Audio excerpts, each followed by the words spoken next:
Check, check, live stream. 1, 2. This is only the live stream. Hey, hey.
start the program by introducing one of my bosses, Director, Vice President of our board, Brian Probowski.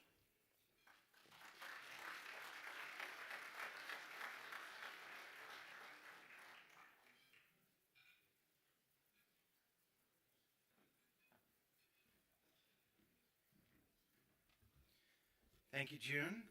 Good morning. Welcome, everybody. There's a lot of people here. Good morning. It's good to be here.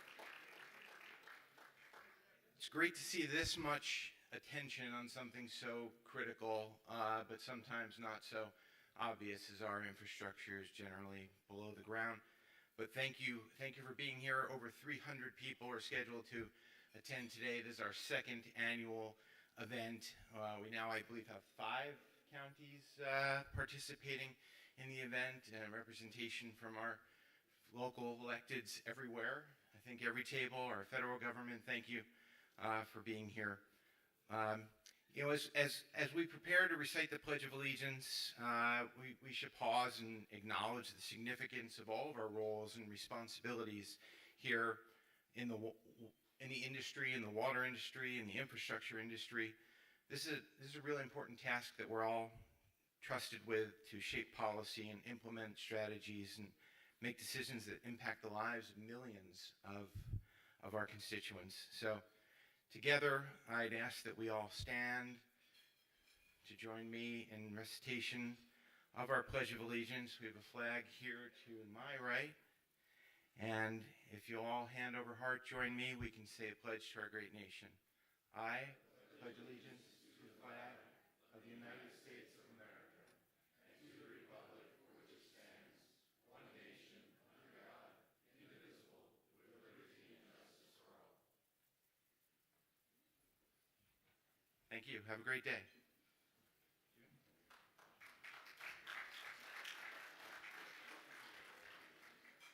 Don't be so quick to sit down, Director Dick. Next up is our very own Director Larry Dick from Municipal Water District of Orange County and also board member with Metropolitan Water District of Southern California.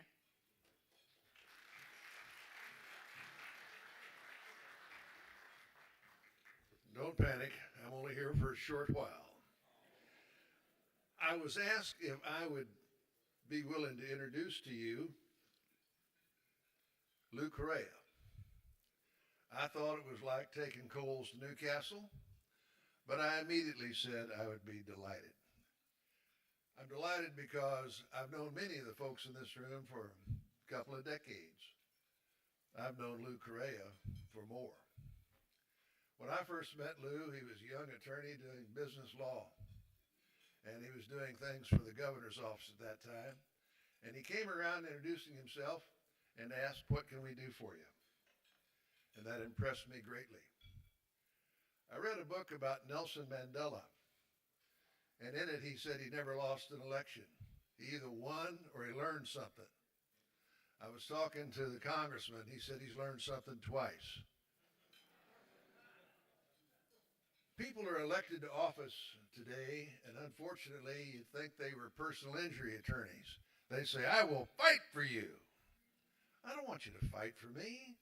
I want you to work for me. Lou Correa does that. He's got the right stuff.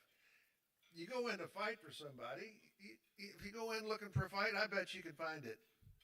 But if you go in looking for an answer, you got to work for that. And Lou's the kind that will work for that. He's done that in the Assembly. He's done it in the Senate. He's done it as a supervisor of one of the largest counties in the nation. And now he's doing it in Washington, D.C. He's a man of integrity, and I'll wrap this up and say he has such integrity, he's committed to doing the right thing.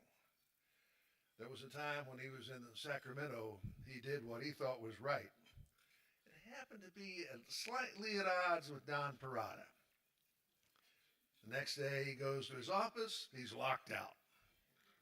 That's the price he paid for doing what he thought was right. But it's the kind of guy who will do that every time. Ladies and gentlemen, Congressman Correa.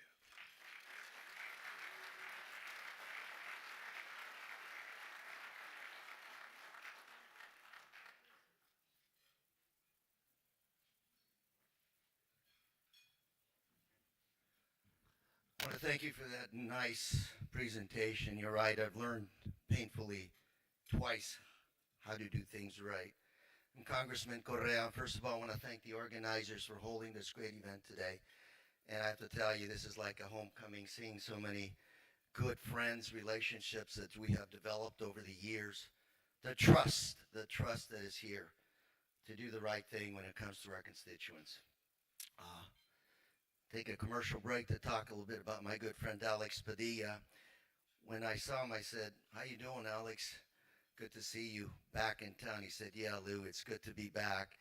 Alex has been hanging around Orange County for a good 20, 25 years, the last I looked. We all know he was Secretary of State, was here all the time. Before that, he walked a few precincts for me back in 95, 96. We learned, those are the years that we learned. And of course, I can say that throughout the state of California, you'll hear that story repeated over and over again. And today is our senior U.S. Senator. Senior Senator. It's a guy looks to figure out ways to work with other folks in Washington, D.C. Water. Whiskey's for drinking and water's for fighting.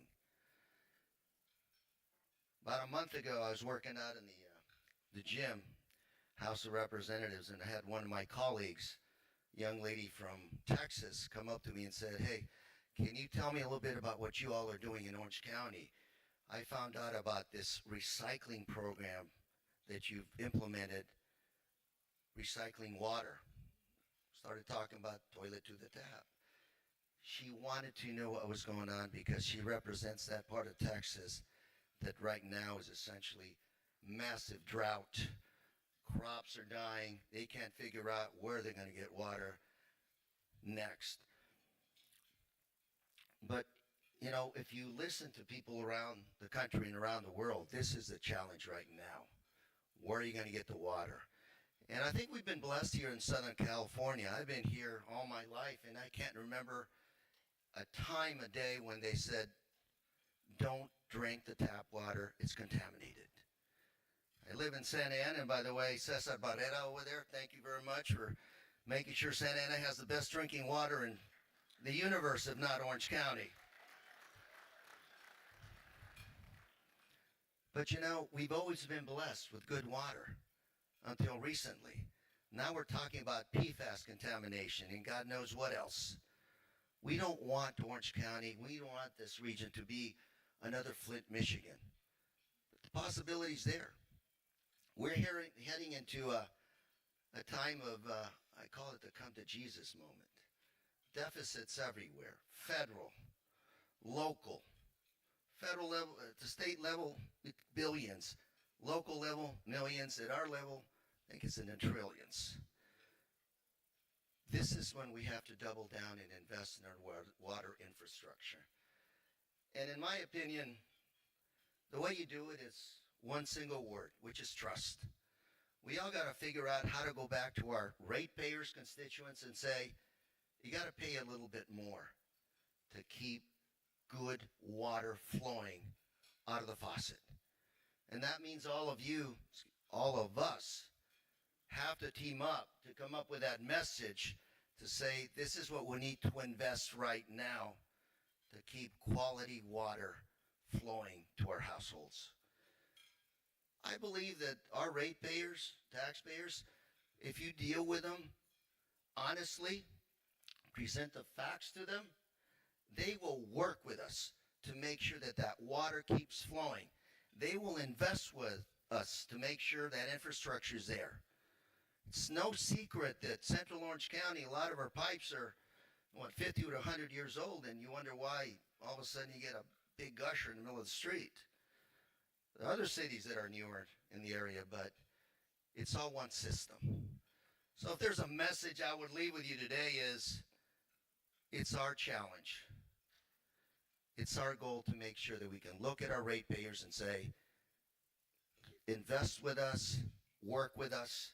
Here's the plan: transparency, trust, we'll make sure that your investment goes to the right place, and that is to continue to have clean water coming out of the pipes at home. Thank you very much. God bless, and let's get busy.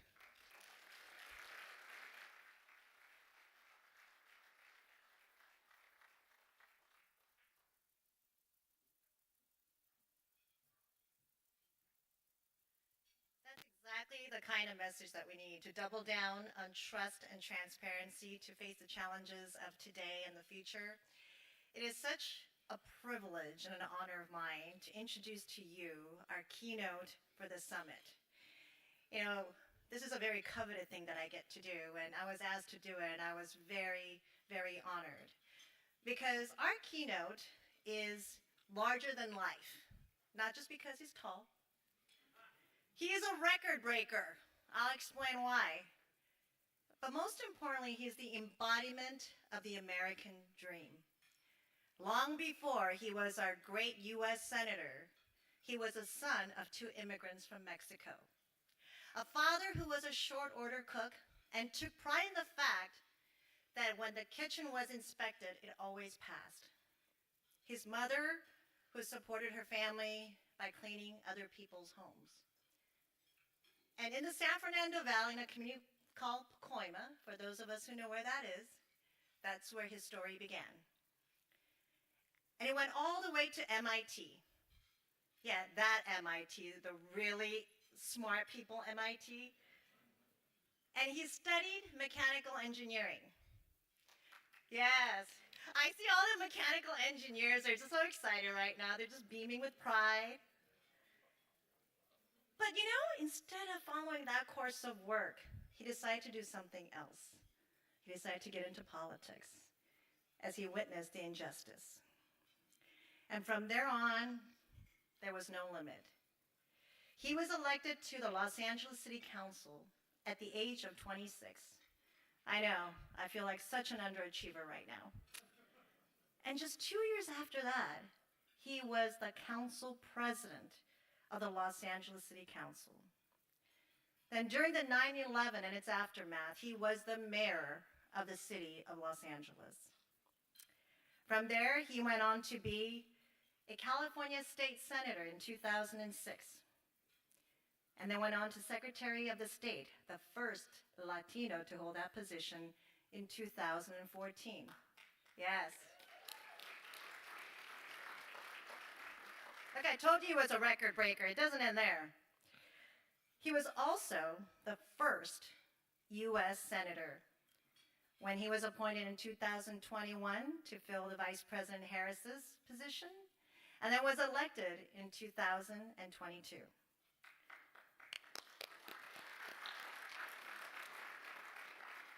And he has been busy working and championing. He's the first Latino to be the chairman of the State Judiciary Subcommittee on Immigration, Citizenship, and Border Safety. He's a chair of the Senate for Environment and Public Works, and he also serves in the Senate Committee on Budget, Energy and Natural Resources, Rules and Administration, where he has done outstanding work for us, such as a low-income household water assistance program, the Infrastructure Investment and Jobs Act.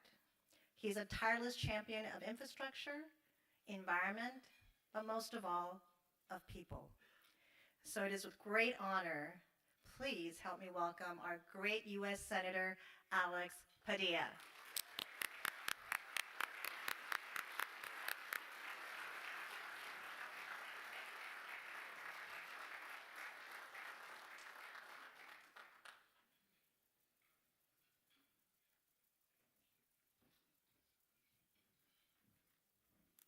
Good afternoon, everybody. Try that one more time. Good afternoon, everybody. All right. It's my oldest son. This is his last day of school. He just finished finals. So I get the low energy, the last day of school for young people. But for you all, come on. I want to thank Jen for that very, very generous and kind introduction, and warn her now that I'm going to invite her to all my events to be the one to introduce me. It's great to be here. It's capping off quite the week for me, a week of not having to be in Washington, a a week of no committee hearings, no votes on the floor of the Senate. It means I got to be home here in California for the week, and we've been busy. But ending the week here in Orange County, talking about water with folks not just from Orange County. I know this is a convening of water industry leaders from Orange County, Los Angeles County, Riverside County, San Bernardino County, San Diego County. Did I miss anybody? Riverside County, did I say Riverside? Sorry, San Bernardino, Riverside, San Diego, Orange, LA. Next year, let's invite Ventura too. Let's keep this thing growing, right? Let me tell you why I think it's so special. There's a lot to talk about in the water field right now, but just, and you guys, I think, know this, but know how much I appreciate the footprint represented by all of you today is more than 20 million Californians. Half our state's population, right? The state with the largest economy of any state in the nation, the fifth largest economy in the world, half of that depends on you all for water. That's a big deal, a big responsibility. And we'll talk about the impact of changing climate, aging infrastructure, and all that stuff. So delivering that clean, reliable, and affordable water is not easy, but it's so critical, and we have all of you to thank. Half the state's population, 1 in 5 Americans count on you. And so it's an honor to be afforded this opportunity to address you, have this audience with you. And thanks to June, and thanks to my good friend Peter Villegas, who let me off the hook last year when I couldn't be here in person and sent a video. He didn't give me the choice. Now, you got to be here, but we got to be here in person this year because we're doing too much in water to not be here to share with all of you in person. I mentioned it's been a great week, a great year, not just because of the levels of investment in water infrastructure made possible by the bipartisan infrastructure law from a couple of years ago, the single largest federal investment in water infrastructure in history.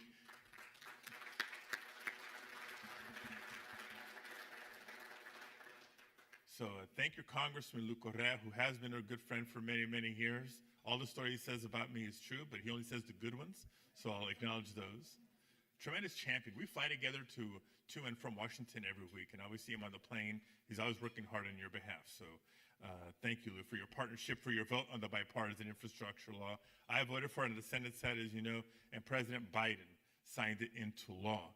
It's making a whole lot of projects across the country possible. Tens of billions of dollars, literally, and hundreds of projects throughout the country. But more specifically and more recently, I was with a lot of the Metropolitan Water District leaders and members a couple of days ago, celebrating $150 million of federal funds for water recycling projects here in the region.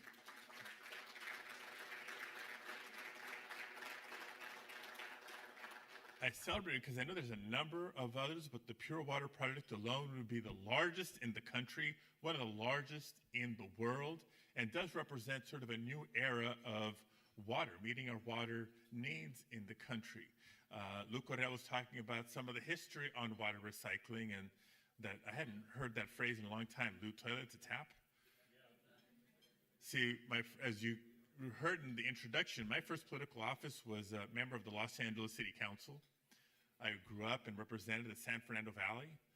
There was this paper, the Daily News, that really gave it to the city of LA and LA Department of Water and Power for having the audacity to consider it years and years ago. And it was actually the progress made in Orange County that helped turn the PR tide to help embrace these types of investments as part of our portfolio of solutions going forward. Anyway, the investments that we're celebrating this week are going to help us deal with the multiple challenges, right? How do we keep serving a growing population and a growing economy with aging infrastructure and, frankly, dwindling water supplies? We know that climate change is real. We're coming off of some momentum, though, I think. I'll talk a little bit more in a minute about the Colorado River and what we've done to get through some short-term challenges as we prepare for long-term challenges. But I get to embrace all this not just as, your senator, but as chair of the Environment and Public Works Subcommittee on Water. So we have at least that gavel to work from and demonstrate that if we can get our act together here in Southern California, this really does become the model for the rest of the state, the rest of the Western United States, and the rest of the country.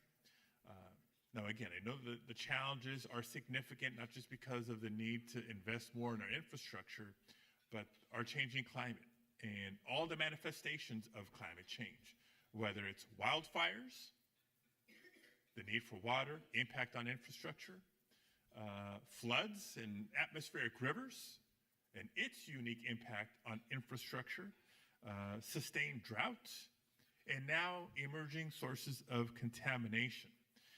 So the bipartisan infrastructure law, as significant of an investment as it is, I pray and I hope that it is not the last word on investment in water infrastructure. I think we need to treat it as just a down payment with more investment to follow. I'll take that. So Peter asked me to talk about what I think are some of the most pressing water issues, right? These are the leaders in the room, and I have the gavel in Congress on the Senate side. And so what are some of the areas that we're focusing on besides investing the infrastructure dollars wisely and responsibly? A big one that I'm very, very proud of is a simple concept, water affordability. There's a lot that goes into ensuring that our water sources are reliable, that it's clean and safe to drink and to bathe in. We also got to make sure that it's affordable. In a country as wealthy as the United States, it is unconscionable that some people, some families today have to choose between paying the rent or paying the water bill, or keeping the pantry stocked or paying the water bill. Water rates have been rising 3 times faster than inflation. Water rates in general have risen more quickly than our energy bills and our medical bills. So it's a real issue for a lot of working families. Meanwhile, we know that the federal government has invested less and less in water infrastructure for the past several decades now. So the cost of maintaining that water supply, the quality of the water supply keeps going up. Federal share of investment is going down. Those are 2 bad trends for all of us. And so the concept I've proposed is pretty simple, just as we do for energy bills, right? As a nation, we've determined that even if you're poor, you shouldn't have to freeze in the winter. Just because you're poor shouldn't mean that you have to go without clean water to cook, to bathe.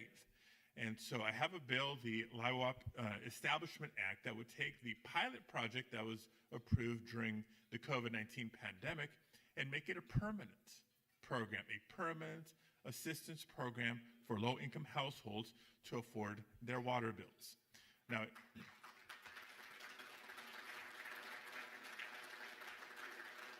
I know that's not another grant for you all or another funding stream for utilities and agencies, but we know that, look, your ability to meet the investment needs that you have, it's got to come from somewhere. And you can only raise rates so much responsibly. So if we can alleviate some of the pain for so many of the families, so many of your customers, then maybe there is a little bit of a softening of the blow as we need to invest more and more in the years ahead. And I'm proud to report that the president did include this in his proposed budget. So we're off at a good point when it comes to negotiating the spending bills next go around. But the way the administration did it, it combined a single pot of funding for this water assistance program and the energy program. And so now it's incumbent upon us in Congress to make sure that we're not having these 2 programs compete for each other. The energy program needs its funding levels, and the water program needs its funding levels, so we don't have to choose between. A second big area of emphasis and focus is Colorado River. I mentioned it a minute ago. And I do want to commend everybody in this room that embraced the spirit of collaboration in coming up with the solutions that were necessary to get through, or not out of, the drought scenarios. But before these last couple of wet winters, we were in pretty dire straits. Reservoir levels were way low, dam levels were way low, the Colorado River was dwindling, And it wasn't just pockets of Southern California that were hurting. All the basin states, upper basin and lower basin states, were in a pinch. We couldn't even see our way to the end of the current agreements in 2026. And what has historically been, yes, Congressman Correa, whiskeys for drinking, waters for fighting over, is we have learned in California is not the way to go. Right? California 20 years ago made some tough decisions between environmental use, agricultural use, and urban use, and some tough choices to balance the needs and meet the needs of our growing population and economy, decisions that other states are just now beginning to confront. And I remember vividly, it was about a year ago, that there was a headline that 6 of the 7 Colorado River states have come together on a consensus solution. And I got a chance to talk to my colleagues in the Senate and say, you know what? 6 states versus California is not a consensus. Half the people who depend on the Colorado are my constituents, not yours. We got to do better. And we did. It was tough. We powered through. You all rolled up your sleeves along with your negotiating representatives, and we came up with some thoughtful ways to get through those drought conditions. And thankfully, we had a couple wet winters to help soften the blow. Getting through the end of 2026 was the easy part. Now comes, what does the Colorado River sharing agreement look like starting in 2027? Those tough decisions to get us through 2026 were the easy ones to start the 2027 negotiations with. And already there seems to be a little bit of a difference in the tone of how California and Arizona and Nevada and other states are talking to each other. At least among the lower basin states, everybody knows that each state has to do its fair share in conserving and saving water. We need to make sure that the upper basin states adopt that spirit, and I have full confidence that we will. But just know that the shared sacrifice isn't always the best term, but everybody kind of doing their part is the way to go. That spirit of collaboration that California's done in the past is what we're bringing to these Colorado River negotiations. It's the only way through, and you guys have been the model for that. So we thank you tremendously. Another key top-of-mind subject, another one that Congressman Correa, who took half my speech, already touched on, PFAS, right? Commonly referred to as a forever chemical. We know that its presence is frankly harmful. We need to get out of our water supply, and that cleanup is going to cost. So back to the need for more federal investment in meeting this. I would hear it from every single one of you when you do your annual lobbying trips to Washington, D.C. There's literally hundreds of meetings that I and my staff take with different representatives, and we hear it over and over again. We need help if we're going to clean up. And number 2, we can't take on that liability, right? How do we keep the focus on liability on the actual polluters and not you all that get water, you treat water, trying to deliver water, but you're not the ones that put the PFAS in the water, right? So just know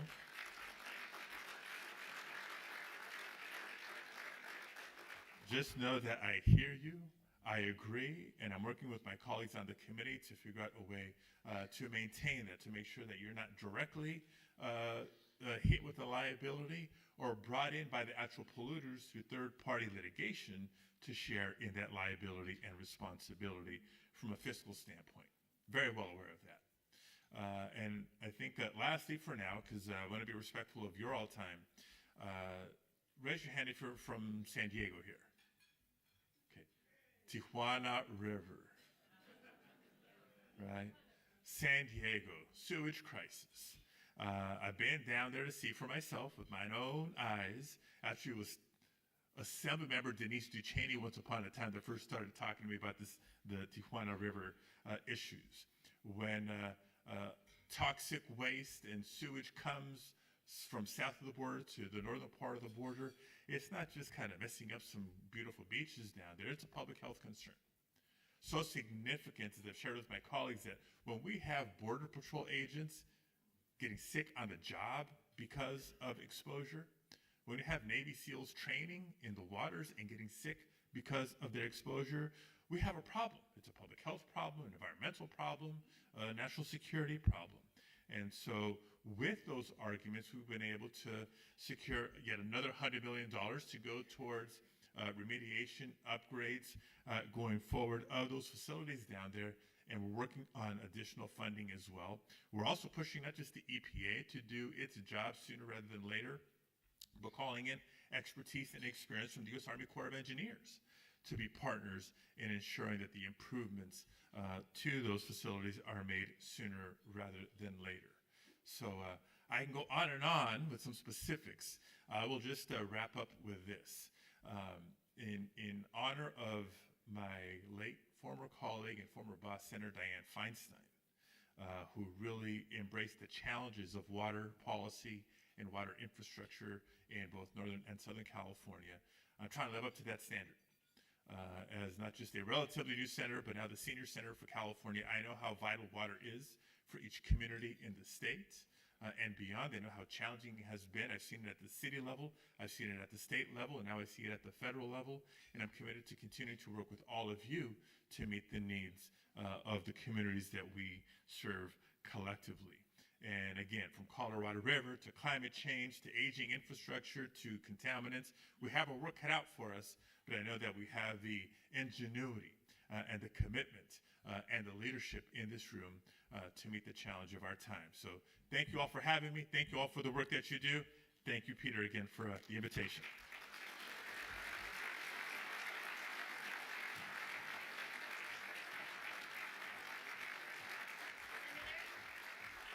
We're not done yet. We're not done. We're not done. What did I do wrong? No, no. Oh, that's right. Oh, yeah. Now the fun part. I had never told a U.S. Senator no. That felt good. Just kidding. Well, thank you so much for that speech. And thank you for coming to our summit. It means so much to have you here. We are such tremendous fans of your leadership. You know, I've heard many of your speeches, and you said, behind every policies and issues, there's the humanity. So can we get to know you a little bit? Oh. So you weren't going to be in politics when you went to MIT. What was the mindset? What was your journey as to the why you decided to change courses and get into politics? So I actually have two answers to this question. The first one is, to me, I think it's a pretty logical career trajectory. You get your engineering degree, and then you go into politics. Why? Give me a second. Engineers are trained to solve problems. Isn't that what elected officials are supposed to be doing, right? Well, I can tell you from experience now, the equations and theories are very different. But at least I bring that spirit with me. The true life answer to all that is this. So I was fresh home from college in 1994. On the November ballot that year was a measure infamously now referred to as Proposition 187. Again, not just fresh home from college, you heard in the introduction, I'm a proud son of immigrants. Both my mom and my dad worked hard so that my sister, my brother, and I can get a good education. That was all they wanted. That was their American dream. Get their kids to college and through college. And that's the key to a better life. And so I'm back with a degree, like ink still wet on the paper from one of the finest universities in the country. And then I see the then governor of California on television basically saying our state's going downhill and it's the fault of people like your parents in communities like yours. That was Proposition 187, as I heard it, as I interpreted it. And so I realized, well, the engineering degree looks nice on the wall, and maybe I'll come back to that at some point. But right now, I got to get into the political game, because that will be part of impacting for the better the trajectory of our state. And so starting to organize before I knew what organizing was, registering voters, being part of political campaigns before I actually ran for office. I had the audacity to run for city council for the second largest city in America at the ripe old age of 25. But my community took a chance on me. And it's been a hell of a ride ever since. Yeah, That deserves a clap. Imagine what would have happened if they never took a chance on you. And you're going, win or lose, I ain't going anywhere, right?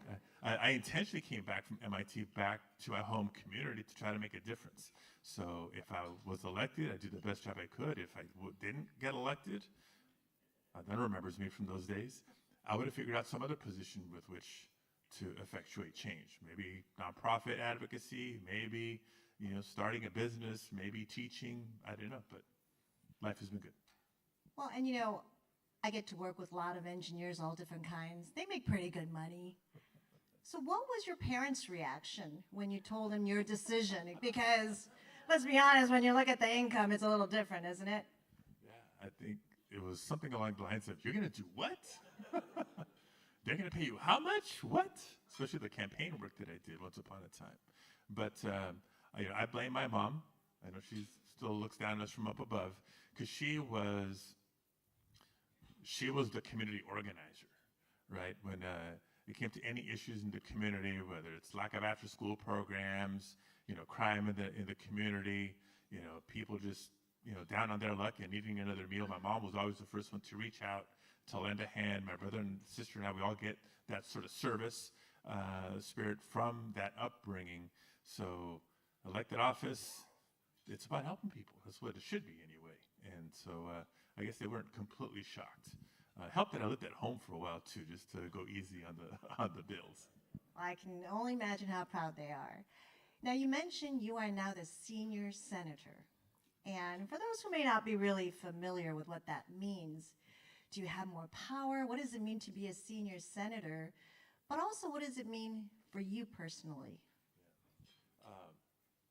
It's been a whirlwind last couple of years. And thankfully, because of my years of service, there's some new faces for me in the audience, but there's a lot of faces that I've seen and have folks that I've gotten to know over the years in different capacity. So I think you share the journey with me. At least that's how I feel.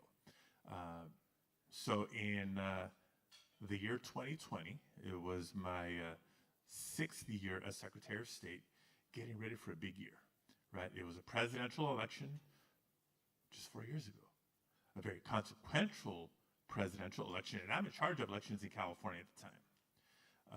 The governor called me one day and he says, your office does such a great job. I need you to chair the California Census Complete Count Committee, right? Because so much rides on the census, right? The population count determines federal funding formulas. We've got to make sure that typically underserved, undercounted communities, we get a better count. And so I said, does that come with more staff? No. Does it come with a bigger budget? No. Then I'll do it. Because I knew how important it was. And so now I have like 2 big jobs going into 2020, and then COVID hits. So we get through that, and it's like capping off a decade of putting the family through a lot of stuff. And it ends with President Biden and then Senator Harris winning the election. And in January, we know they're going to be sworn in as president, vice president, and there's going to be a vacancy in the U.S. Senate. And the governor calls. I'm hoping you guys have all seen what I call the Zoom scene around the world when he asked if I'd fill that vacancy. Huge honor, humbling experience and opportunity. Never in my wildest dreams growing up did I think I'd be in politics at all, let alone serving in the United States Senate. But there I go, transitioning in COVID pre-vaccines and 2 weeks after January 6th. Think about the times we were living in. Tremendous responsibility, tremendous opportunity, but it's only for a year and a half. If you want to keep the job, you got to run on next year's ballot. In the most populous state in the nation, the most expensive state to run in the nation, on flying back and forth across country every week, it was tough. I get elected to my first full term, and literally a few months later, we lose Senator Feinstein and become the senior senator. So from the early transition to the re-election to now the senior senator status, it's been a lot. But I consider blessings, all these opportunities to just try to do good, try to help people. And the city council days, it was filling potholes and doing those sorts of things. And now it's tackling literally the biggest issues for our country and the planet. the senior senator status does not come with a bigger budget or a bigger staff, maybe a few more square feet because there's a slightly larger office. But I've talked to my colleagues that are senior senators, like, so what does it mean? What does it really mean? And they say it just depends on your relationship with your other senator, right? Sometimes there's a deference, sometimes there's a respect, sometimes there's a good working relationship. In a lot of states, there's not. And so when Senator Butler was appointed to fill the vacancy after Senator Feinstein's passing, Senator Butler is somebody that I've known for many years, have worked in a different capacity, so we've been working well together. She did not seek re-election. It's either going to be Adam Schiff or Steve Garvey. I'm willing to wager a bet if anybody's interested. I'm a big Dodger fan, but I'm voting. It's going to be a great working relationship going forward. The senior senator status, again, it's I think it's more in the relationship, kind of the deference. California deserves two senators to truly be a tag team, right, to maximize our leadership and our impact for the state by doing so, including in the recruitment, nomination, and confirmation of federal judges, by the way. That's one of the things that's often overlooked. We talk about issues, appropriations, but federal judges in California is a big, big deal. So look forward to working with whoever wins in November on those important things. Well, and you said it's a big opportunity to have you as our senior senator. So we all need to take advantage of that. And how do we do that? Because you even mentioned with energy and water, we don't want it to compete. I'd imagine you work with legislators who also have their interests and agendas, and you have to balance all of that. And you've done a great job for us. And this is kind of the old question, like, help me help you. What can we do as an industry to better support you in championing for our cause? Because I can only imagine the amount of door knocks and the people that come up to you just within the day. How can we be better supporters of you? Yeah. Well, it's a combination of how you can help me advocate for us. But let me be blunt also. We're celebrating a lot of these investments, a lot of the funding that's been coming by way of the infrastructure law, the Inflation Reduction Act, and just annual appropriations bills. So how do we keep the funds flowing? It's by sharing success stories, right? The rounds of funding, when we can say we implemented it responsibly and successfully, like what's the outcome of that? Additional water supply or cleaner water. We kept the project on time and on budget, or ahead of budget. When I go back to fight for more, it's a lot easier to say bring more to California when we're using those funds well versus I know these projects are late, I know they're over budget, but I need more money. That's just a harder sell with our colleagues from other parts of the country and obviously from the other side of the aisle too. So success stories, I know you have them. Just keep bringing them to us, and also the innovations, right? It's once upon a time, water recycling was just a dream, and then it became reality, but it was small scale. Now we're talking large scale. So when Adele delivers, and we can brag about it across the country, this isn't just for California. The whole Western United States is going to benefit from this. That's what gives us that momentum and that clout in the Senate. Well, this week you were at Pure Water Carson's at Pure Water SoCal. Great funding for our Southern California. And you said earlier about what Congressman Correa said, which is there's got to be trust. And we have 5 counties here today. 5 of the 6 counties served by Metropolitan Water District of Southern California. Next year we'll have the 6th Ventura on board. And we always agree on everything. All 6 counties, we just get along really well. Just been really easy. Not to be funny, but we compete amongst ourselves. When you talk about delivering projects on time, on budget, and sharing success stories, when we compete, we're not giving you what you need is kind of what I'm hearing. And from where you sit, when you see all these agencies advocate, especially you mentioned Colorado River, because that's 7 states advocating. What advice do you have for our industry? What might we do better or differently so that we can continue to be success stories for you to champion further for us? A little competition is good as long as it's placed properly, right? We're not fighting over acre feet of water. I think the competition is in who's got the best ideas, right? because whether it's on a global scale, like the 7 Colorado River Basin states, upper and lower together, like our futures are truly interconnected because our water infrastructure and our supply is truly interconnected. So it can never be a California pulls it over on Arizona, or Arizona, Nevada pull it over on Colorado and Wyoming, or whoever else. We're interconnected, and unless the solutions are win-win, we're all going to lose. That's the reality that climate change has put us in, and we can bring that back locally. And I think that same spirit is increasingly the case, even within the very boring, uneventful, non-controversial metropolitan water district meetings. Right, we have our respective constituencies that you all represent, but ultimately knowing that our population, our economy, and our natural resources and our infrastructure is truly interconnected, the solutions going forward have to be those win-win solutions. And I know we have to let you go. Last question for you to close out for us.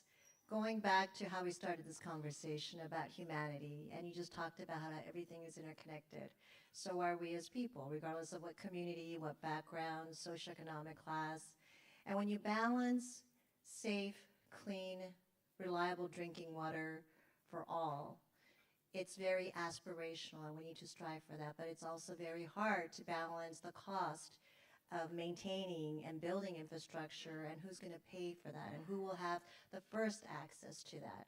So as we all grapple with that in the coming years, and presently as well, what parting thoughts do you have for us? Well, I already talked about sort of bringing the success stories, because I know there's a lot of them, and the human stories, not just a project delivery, but whether there's economic growth made possible, more housing development made possible because of a water supply that was stabilized, right? We know there's a housing shortage in California and in the country, or just families. I mean, think of, you don't have to go to the Central Valley, but there's some of the most poignant stories of whole communities that don't have reliable water flowing through their taps, and the impact that it takes, the toll that it takes on family, on health, quality of life, the economy, et cetera. So we have both the good stories and the bad stories, the humanizing the impact to convince the federal government that it needs to do its part in funding the investments and being part of the solution. It used to be a much bigger partner decades ago. We've gotten away from that. We need to go back to that. Well, thank you again so much for your time and for all your leadership. Let's give our U.S. Senator a final round of applause.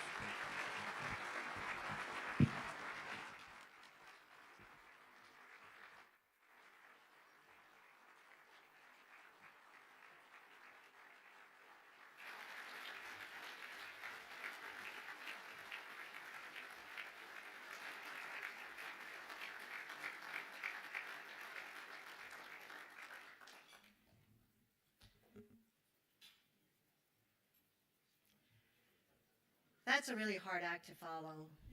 I do not envy the next person. But this next person is ready for it, because he is the board member with Santa Margarita Water District and the former mayor of City of Mission Viejo, Frank Urey.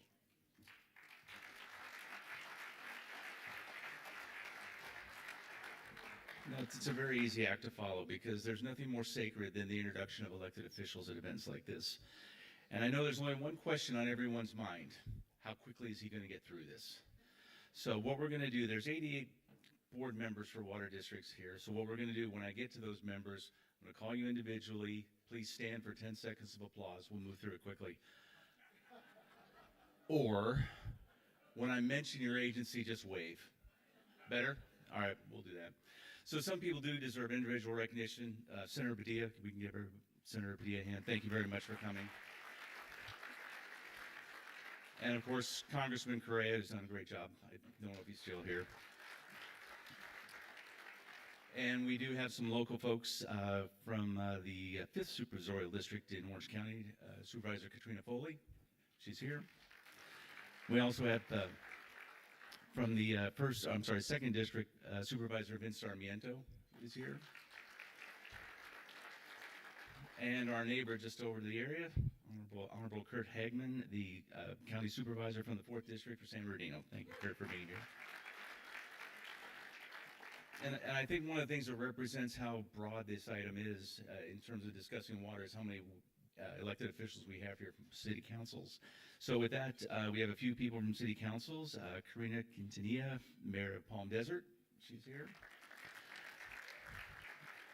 The Mayor of Santa Ana, Valerie Amascua. I'm sure I mangled the name.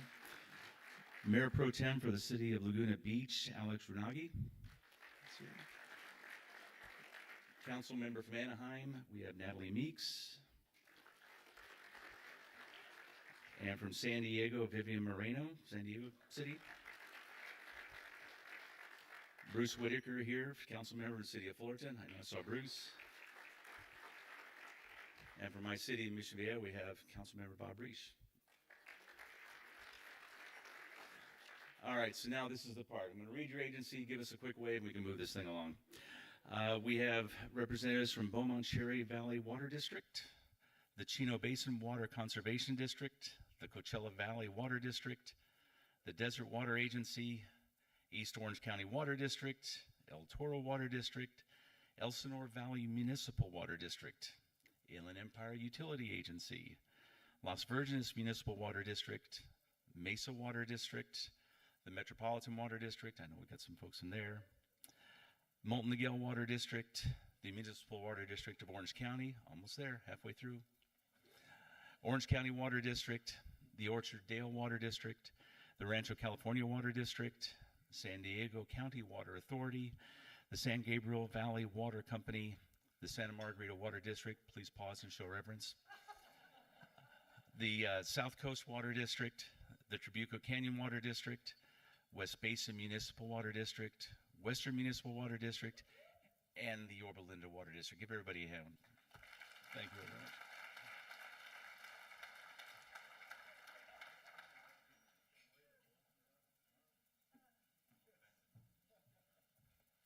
That's the fighting Irish in him.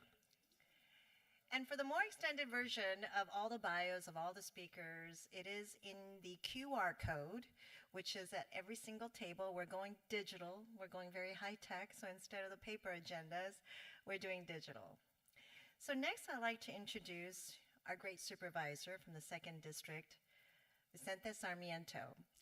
Before coming to the Board of Supervisors, he was with the Santa Ana City Council and also served on the Orange County Water District. So he came also from water experience and background and has really been a force, not just in Orange County, but in California, in building the very kind of partnership that we've heard from both Senator Padilla and Congressman Lou Correa. So with that, Supervisor Sarmiento.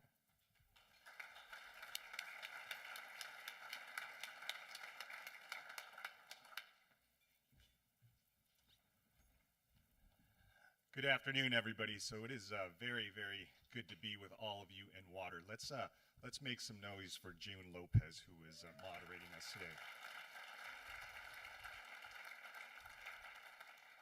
So I want to thank you all for all that you do in the water industry. Many of you have been doing this for years. This is a career-long path for you. For some of us as policymakers, we go in and out of the industry and issues. So I'm just going to give you a little bit about my water cred. I was the former president of the Orange County Water District and a former director. So let's give it up for OCWD. Do we have any members here from OCWD? And I presided over a time when we were going through our final expansion, which is now complete, and we are providing over 130 million gallons a day of treated wastewater. So that is a very, very good thing from where we started. So yeah, we are the world's largest treatment facility. So that's something to be proud of here in Orange County. We want to welcome all of you here to the county and thank you for your interest in spending this day with us. But also, you know, for me, I know that a lot was said about PFAS. So I presided over the board when PFAS was a very, very prominent problem that we were dealing with. And I want to thank everybody who's leaned in, all the retailers who helped address the problem. But more importantly, the Water District really did an incredible job in making sure that we worked our way out of it. And from what I understand, 100+ wells were impacted as a result of PFAS. and it looks like 40 of the wells are back online. And that was a cost of $1.8 billion. So it was not a small problem. So thank you, OCWD, for making sure you led the way to make sure we see our way out of this. But as people were talking about the groundwater replenishment system, which is the largest treatment facility, I was sent to Congress to talk to one of the Senate subcommittees, and one of the first things that I talked about was this phrase that was used for wastewater treatment, which was toilet to tap. And so I want to be known for the person who changed it to showers to flowers. So that we got a real big kick out of that. It stuck. The senators loved it. So I think it was something that we finally accomplished to make sure that they realize it is an important step for us to see innovation to make sure that we work our way out of this. For me, as a supervisor, I sit on the Orange County Transportation Authority. I also sit on the Orange County Housing Finance Trust, the Commission to End Homelessness, and CalOptum. And the reason why that's relevant is because we talk about not just trust among agencies, amongst policy leaders and subject matter experts, but it's also because we know that all these things affect one another. One of the first exposures I had to just water contamination in our ground was when I visited the Delhi Neighborhood Association, which is where I grew up, and saw that there was a huge impact to an immigrant community. It was a very, one of the oldest neighborhoods in the county where you had braceros that used to work there, many people who were immigrant families, but you could smell a lot of the contaminants that were in the ground, and we had families that were living there, and it made me realize how important it was for all of us to work with one another to make sure we address these problems. And so remediation efforts were immediately started. We started calling attention to that, and now it's become a real hub for environmental justice advocacy. So I want to thank all of you who at one time worked with us to make sure that we called attention to those, because we realize that when it comes to whether it's contaminants in the ground, in our groundwater basin, or any air pollutants, it usually affects communities of color, working family communities, and I know it's great to have our senior senator who comes at it from a perspective of lived experience. So it was great to have Senator Padilla talk about. So I want to make sure that we also, talk about what we're going to be, what the panel experts are going to be talking about today, which is navigating the success through transportation, energy, and broadband sectors. So we have a lot of great panelists that are going to be joining us, not only from the public sector, but also from the private sector. And I want to have them join me up here, and if they can, come sit down to my left. So let's start with Ronald Iguchi, who is the chair of the Lifeline Advisory Panel. Let's make some noise for Ronald. Ronald.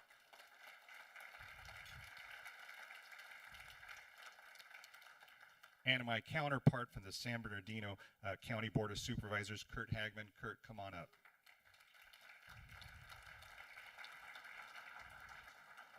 Council member from the city of San Diego, can I have Vivian Moreno come join us up here as well? Thank you, Vivian, for coming up here. And from the LA County Public Works Director, Mark Pastrella, if Mark can come on up. And finally, the president and CEO from the LA Area Chamber of Commerce, Maria Salinas, if she can join us up here. So I want to thank all of you for being here, but I want to thank the panelists especially who are going to be talking about energy, transportation, broadband, because we know it affects all of us. And it affects some of us, some of our families who are struggling the most even more acutely. So I want to thank you all for all the information that you're going to be sharing with us today. I look forward to all of you listening to the panelists and invite you to ask yourself this question. How can these strategies help me serve the communities and the agencies that we're responsible for? And also, what are the lessons that we can learn to adapt in the water sector? So we know that we have a very, very challenging issue in front of us, but I think with all of us in the room who come from different perspectives, different agencies, different sectors, I know sharing that information together will make a big difference. So let me go ahead and turn it over to the moderator. The moderator for today is going to be Mr. Charles Wilson, who is the Executive Director and CEO of Southern California Water Coalition. So let's go ahead and introduce Charles.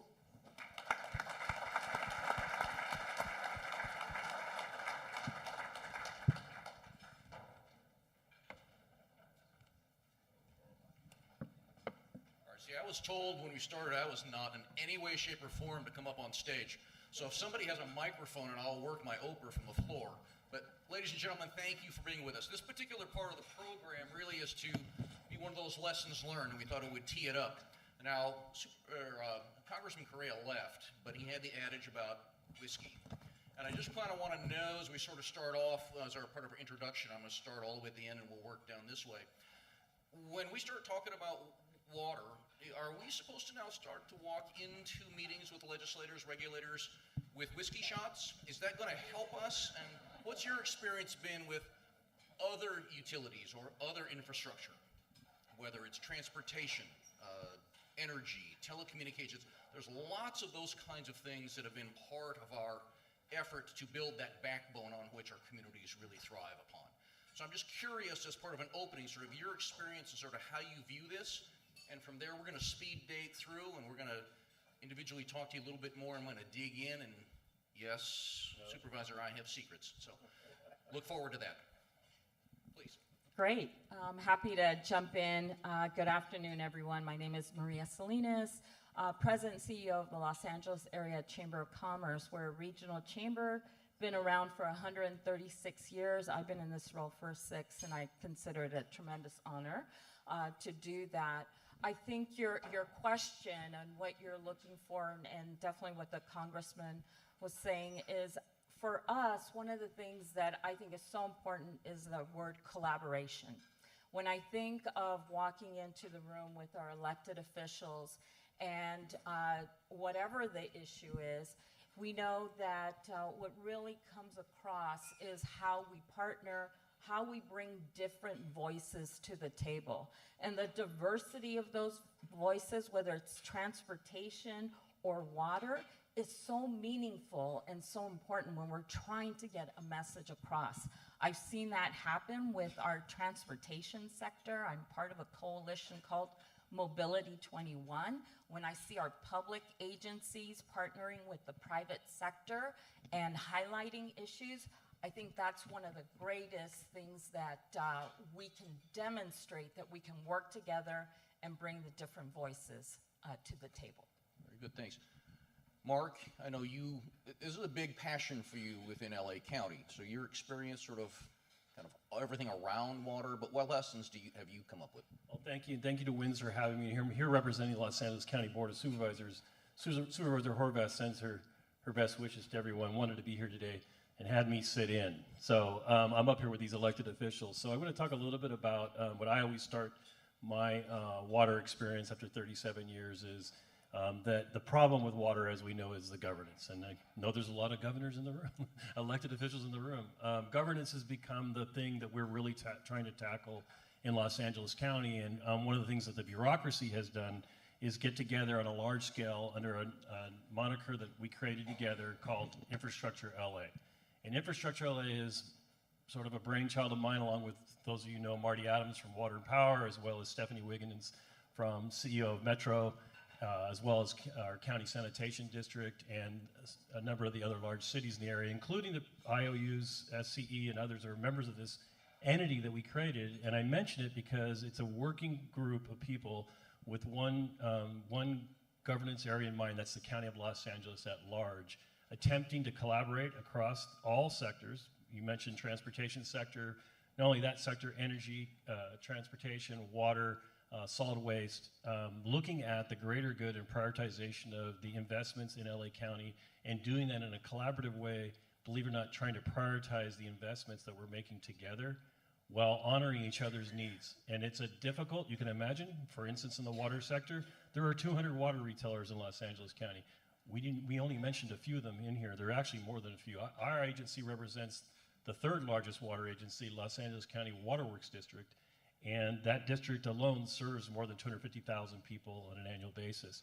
So you can imagine LA, if we can do it in LA, collaborating over that large group of sector of governance to come back with a better outcome for our county, delivering safe, clean, and reliable and affordable water for all, I think all the counties can do that. And I think wind represents this idea that Southern California could work together to prioritize, as you heard our great senator say, and he didn't quite say it, I was hoping he would say, I wish you guys would come in with one prioritization or one list that what is the most important things to do. So what we're looking to do in LA County is just that, collaborate. We currently adopted the county water plan. I would suggest that every county consider adopting a water plan that sets the agenda for the county board of supervisors on water. And this recently, LA County adopted under the leadership of Supervisor Lindsay Horvath, again, gathering all the water interests in LA County, working together to put together an agenda, a priority agenda for Los Angeles County and its 88 cities. Great, thank you. Councilwoman, there's nothing happening in San Diego, right? It's all easy. Nothing, no. And I'm usually on the other side of the spectrum, right, where folks are coming and trying to pitch projects or trying to pitch initiatives. And one of the things that I would say, Vivian Moreno from the city of San Diego, I had a really great HR director one time tell me, you listen to the people who could hire and fire you. And in my case, that's my constituency. So if you come in and tell me how my constituency is going to be impacted, I'm listening. I want to hear, especially on the big projects that it doesn't seem like my constituency will be impacted, but when you get down to the granular level and explain that to an elected official, I think it makes the project just go a little deeper, right? And my ears are perked when they start bringing figures and numbers about how it will impact my district. So that's a little bit of tidbit that I would hand over. Great, thank you. Supervisor, fastest growing region in the state of California. Well, I have a few different hats too. I'm also the president of SCAG, so I got to represent all of Southern California right now. But I think a lot of what you heard, the collaboration, the master planning, and being on the other side when I was a state legislator, to be able to serve more than one jurisdiction with an ask, that's always tempting for us because I only got so much money or so much earmark capability for our Congress. How do we serve the most amount of, biggest bang for your dollar because you're helping? We also do a lot in San Bernardino County with self-help. So for our transportation, we're doing our sales tax. We help in getting those plans done. And before you ask for the money, the prep work, because also the electeds want to see a return on their investment quickly where they can come out to ribbon cutting sometime sooner. Ron, a very different perspective, but kind of share sort of the success stories and things that maybe our water guys might learn from. All right, well, thank you, Charlie. But let me first say, this is my first meeting, or at least first attending this meeting. And this is really a big deal. Usually in meetings I go to, they don't ties. Sometimes they don't even wear shirts. So I think that I'm really honored to be here. So the perspective that I'm coming from today is infrastructure. In fact, let me ask you, how many of you know when I say lifelines, what I mean? Lifelines. Okay, not many. Well, lifelines, are our infrastructure, our utilities, transportation, that power our different cities. And in fact, let me ask another question. How many of you were here either during the 1971 San Fernando earthquake or the 1994 Northridge earthquake? Okay. Well, during those two events, one of the major sort of outcomes was that our lifelines were severely damaged, very disrupted, virtually every lifeline, water, wastewater, electric power, transportation, and so forth. And those events really kind of spurred, not only our interests, but the nation's interests, and internationally in trying to do things to better mitigate these systems against these sort of natural disasters. And the reason I'm here, and thank you, June Lopez, for inviting me, is that the National Institute of Building Sciences, NIBS, has started a new national initiative which is focused on infrastructure systems and to try and develop a stronger public-private partnership among a lot of organizations nationally, and in fact there was a lot of federal support from the different agencies to try and push the notion that we need to do more. We need to have bigger investments for our infrastructure systems so that we can better respond during these natural disasters. And Senator Padilla, who talked about investments, I think it's very important to realize that it's not only to make sure that we have safe, reliable systems, but during events like earthquakes, we need to make sure that they actually survive. And there have been studies that show, for example, for every dollar that you spend in trying to mitigate or design against these natural disasters, you're saving $4 in the future in avoided losses. And those are the sorts of numbers I think we need to very widely make known so that people begin to understand that these investments are critical so that our infrastructure survives in these sort of events. Well, thank you. So I'm going to kind of dig in a little bit, and Supervisor, I'm going to start with you because frankly, you've served at virtually every level of government. So you've been at the city level and had to go look for funding for your community for infrastructure. You've served in the state legislature, which, by the way, I was digging up some dirt, and responsible for the Ronald Reagan statue in Sacramento. Now, there's no truth that you also modeled for that, correct? No, but I do have a funny story about it some other time. Okay. So I guess the question now, having gone local up to the state where you've got lots of interest, as you described in your opening remarks, now back down to local government in an area that is still one of the most rapidly growing and opportunities in need of infrastructure. Dig in for me a little bit. Who really, in your book, does a really good job articulating, coalescing, making the economic, the environmental argument? And what is it that seemed to make the difference when you had to sort that priority out from all of those other folks that were coming in with needs? Well, as a legislator, first of all, you have a short attention span because you have your staff scheduling for meetings every 20 minutes for somebody else. So you need to make your point quickly. And those who did their homework beforehand and say, here, for this, you get this, and then follow up, like Alex was saying earlier, that you could come out and show the success stories that you could take part of. I think that was some of the key parts that I look for back in legislative days. I remember I was on the wrong side of the aisle to actually give away too much money, so I had to work with my colleagues to get that done. But there was, the story behind the project you're asking for. If you think about, if you're going out for road improvements, you want a bridge, how many tens of thousands of people are asking for the same money for another bridge in some other community? So what makes yours unique and different, and why is it more important? The history, hey, we had 2 people die off this bridge, or this is the fastest growth area that we need for goods movement, and this is why this investment is going to return in this in so much time. What's the background behind the project besides just saying, hey, I need $6 million to fix this? Okay. Mark, I'm going to dig in for you as well, because the concept that you came up with, this infrastructure LA, I mean, for those that are not familiar in the room, I mean, that is truly unique, right? And I remember when you were sworn in for your position, and as they were going through the litany of responsibilities and the number of people, and what LA County really saddles public works with is well beyond your normal public works. You're having to sort out good news in LA County, it's really big and really diverse. Bad news, LA County is really big and really diverse.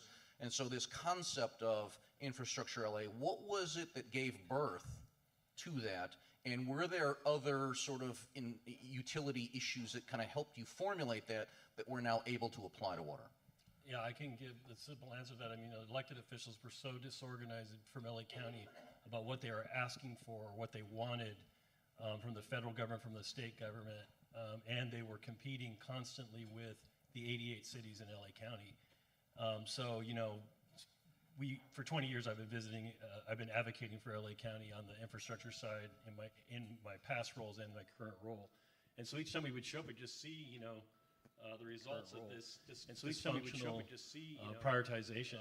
And so also, and more importantly, prioritization, Charlie, is, and so also being a long-time practitioner in infrastructure, working through the department as an engineer, all the way to become the director of the largest public works agency in the United States, you get to see the poor outcomes of the lack of investment or poor or done investments. I'm just going to put it there. The lack of investment because of its impact on the communities that we serve there. So for instance, in LA County, there are still 20 Flint, Michigans going. So for instance, in LA County, there are we talk about the Central Valley having water problems. There are underserved We talk poorly about the Central Valley maintained, having water problems. highly There are water quality underserved districts poorly in LA County, maintained, not to be named here highly polluted today. water quality but we know districts specifically of in those LA districts, County, not to be named here we're in today. this But megalopolis we know where that should not be specifically of those happening. So districts, people, and they're in- people understand. we're So the in driver this was megalopolis there's where got to that be a should better not way be to do happening. this. So people- and then people just understand. So frankly the driver competing with the was, there's gotta transportation be a better sector, way to do frankly. this. And then just frankly competing with the transportation sector, frankly. in LA, it just eats up the transportation all of the sector federal just investment. In LA, This has it's been been very, very, very eats up difficult. all I can of remember the going to federal President investment. Obama first time I ever This met has him. been very, very And difficult. I can't And believe I can said remember this, but I going to said, President would you please Obama say first water? time I ever met It's the him. first thing I said because And it was such I a can't walk believe on I water said this, but I but I said, said, would so you there please it say again water? is- It's the first, trying to prepare an agenda for the Board of Supervisors whose job is to oversee 10 million people that is informed by the lack of equity and informed by the lack of investments, and then prioritize with the most effective way. So getting the other agencies and cities to sit together and talk about how it's not a zero-sum game, but it's actually by working together because of our interconnectivity, especially in water. And people want to do the right thing. So just once we brought that forum together, we have full excitement about it. And the success story, I have numbers, but I'm not going to go through them, of the success we have had already, for instance, on the BIL, is outstanding in terms of what we've been able to achieve in terms of investments through the BIL because of the collaboration. So, Councilwoman, I'll come back to you again. We sort of half joke, right? San Diego, you're sort of down there in the corner. It's paradise. You're just sort of, everybody just flocks to you. But I know even through things like Sandag and SCAG, right, set up specifically for transportation, funding. And it's a full-blown government institution, the city and the county and all the cities are part of. So what is the success of a Sandag? What is the success, and how do you see something like the city involving themselves? Where has that been, successful or effective? Do we need to be looking at those kinds of structures for water? Not that I would ever want to recommend, Mr. Pastrella, another layer of bureaucracy in the water business, but is that the key to it? Because you've got these regional pockets that are able to go after things, or is there something else that we should be learning from? Well, I would say that we don't get enough. That would be my opinion. I have the Is that because Kurt's taking it here to LA and I know he's eating our lunch, and I'm making sure that we have the lobbyist and the right representation in Sacramento. But sitting on the Sandag board, I think one of the strongest suits that we've had is, for the lack of a better term, collaboration. A really good working relationship with Caltrans, for instance. We actually just hired our director, our CEO of Sandag that we got from Caltrans. But when you look at Otay Mesa East and the great work that has been done with that new border crossing that Sandag has been working on, and the really millions of dollars that we've generated through state and federal grants, I think a big part of it is, once again, educating the decision makers in Sacramento as well as in DC to really understand the impact of these projects. So, for instance, for folks sitting here, I say Otay Mesa, and you kind of look at me like, what is Otay Mesa for those who haven't crossed the border? Well, it's the second most important commercial crossing of the United States of America.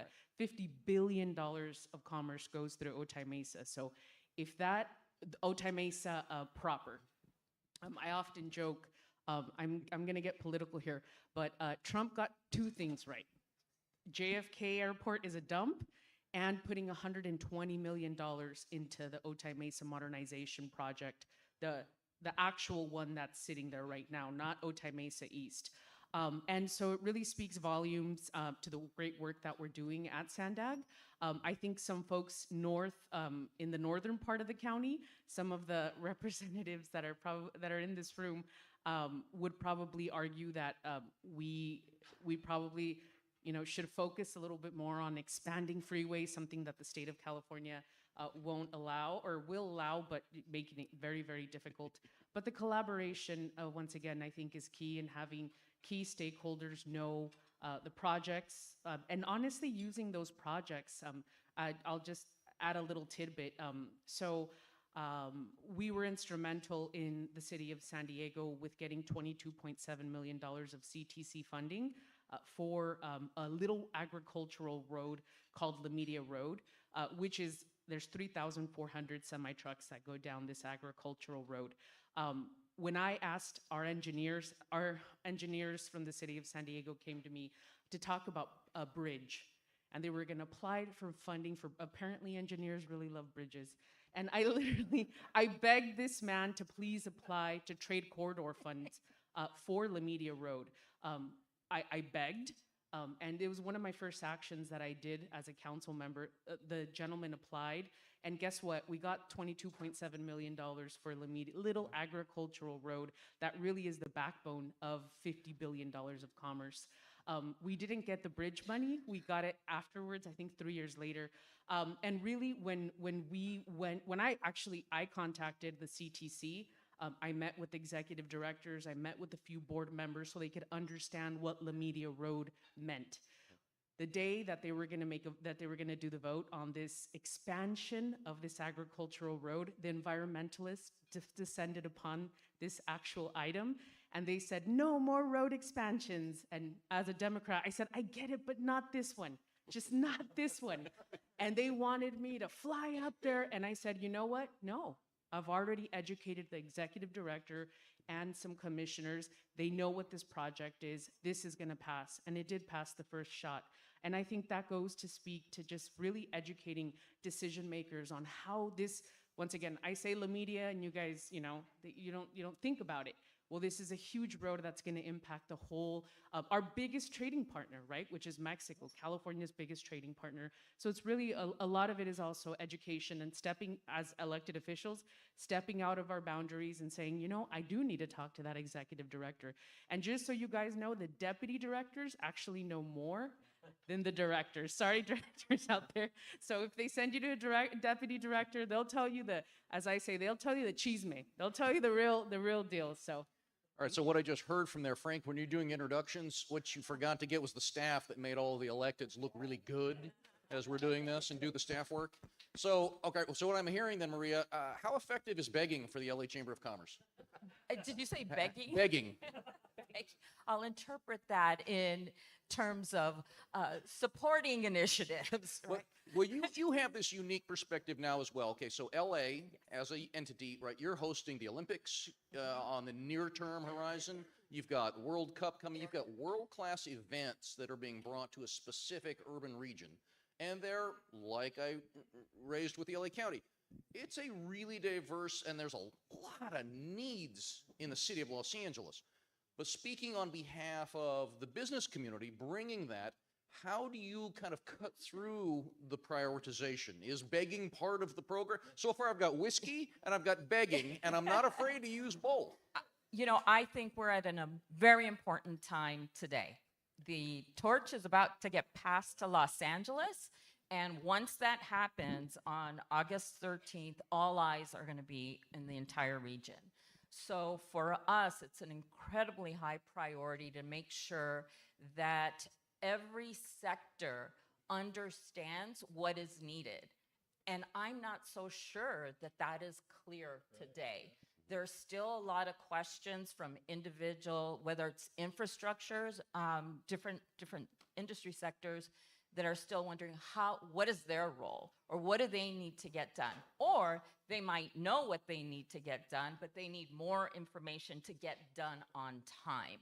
So for the chamber, that's an incredibly big priority for us to ensure that we lean in, that we are working with the city of Los Angeles. The city of Los Angeles is the one that has put up that guarantee for the games. So there's a lot at stake here. And I really believe that the chamber could play a very important role. And we're already working with our business partners to make sure that we're standing up the right infrastructure, even within the chamber organization, so that we can be talking to LA County, but not just LA County. We know that these games are going to impact the entire region outside of the city of Los Angeles, outside of LA County. Got it. All right, so I'm just building my list. So I've got begging, I've got whiskey, international sporting events. I'm wondering in Orange County sanitation if we can turn that into a water polo training facility? Yeah.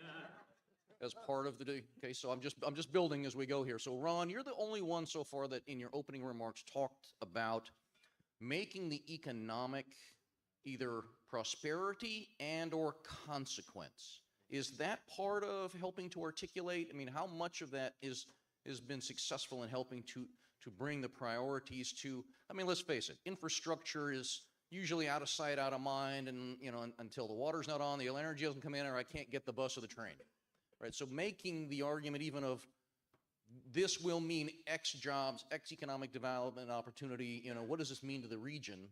Is that the most effective tool? You know, Charlie, I think that is really the challenge. I think people understand and realize, you know, when there's a disaster and your power is shut off or there's no water, I mean, it's a pretty serious, you know, situation. But we need to look, you know, towards the future. We need to think about, you know, what sort of things we can do to ensure that these sorts of things, you know, don't happen. And I think the biggest problem that we have is maybe we don't fully understand or articulate, you know, to not only stakeholders and the public, how complicated, how complex this whole process is. For example, you think about a water system, you know, it's made up of tanks, pipelines, and so forth, a lot of different components. But, you know, when you think about what you need to make that run, you need power systems. If there are repairs that need to be made, you need transportation systems. And this interconnectedness, I think, is something that's becoming, you know, maybe a little bit more clear as we see these sort of mega disasters and so forth. But what we don't have is we don't have sort of standard ways of measuring the metrics needed to measure performance. And, you know, even if we had that, we don't have the sorts of tools, you know, to be able to give to practitioners, to the utilities, where they can begin to forecast out and look at, you know, what could be the effects that could happen to their city. If there were, you know, maybe a very large disaster, and people talk about community resilience. Community resilience is built on things like, you know, operationally functioning lifeline and infrastructure systems. And I just think that we're beginning to understand that, you know, that there are a lot of things that need to be in place that are not there. And this is the reason why this national initiative, the Lifeline Infrastructure Hub, that is being pushed forward by NIBS is so important, because the sorts of participants, you know, that are needed to make this move forward are the public-private, you know, entities. And I think that everybody, you know, needs to understand what the actual benefits are, you know, what the benefits are of moving forward these partnerships, so that we can begin to, you know, to really deal with the sorts of things that happened during the Northridge earthquake, the San Fernando earthquake, that they don't happen because of a fire, because of a flood. You know, it's a very multi-hazard situation now, and I think that we need to begin to recognize that and deal with that. And then you've got also things like climate change. You know, how does that change, you know, your perspective on what needs to be done? You know, these are all things that need to be, you know, be evaluated.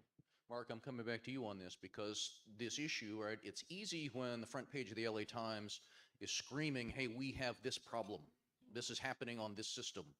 How do you get to that place where you're doing forecasting and get people to understand that if you don't make this investment, here's the consequence? And then the second piece to it, because you went through this with Measure W, when we start talking about these things, it means more money.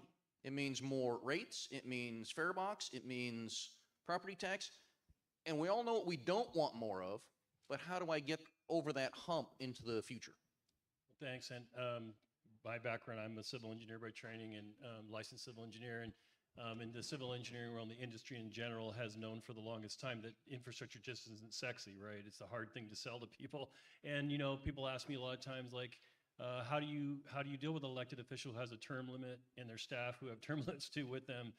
You know, for us engineers, I'm glad that there's an engineer in society in politics. I know our senator, it's fantastic he's there, because as he said, they're problem solvers, and the problems that we're solving are problems that are long range, as just described, and they have devastating impacts if not addressed now.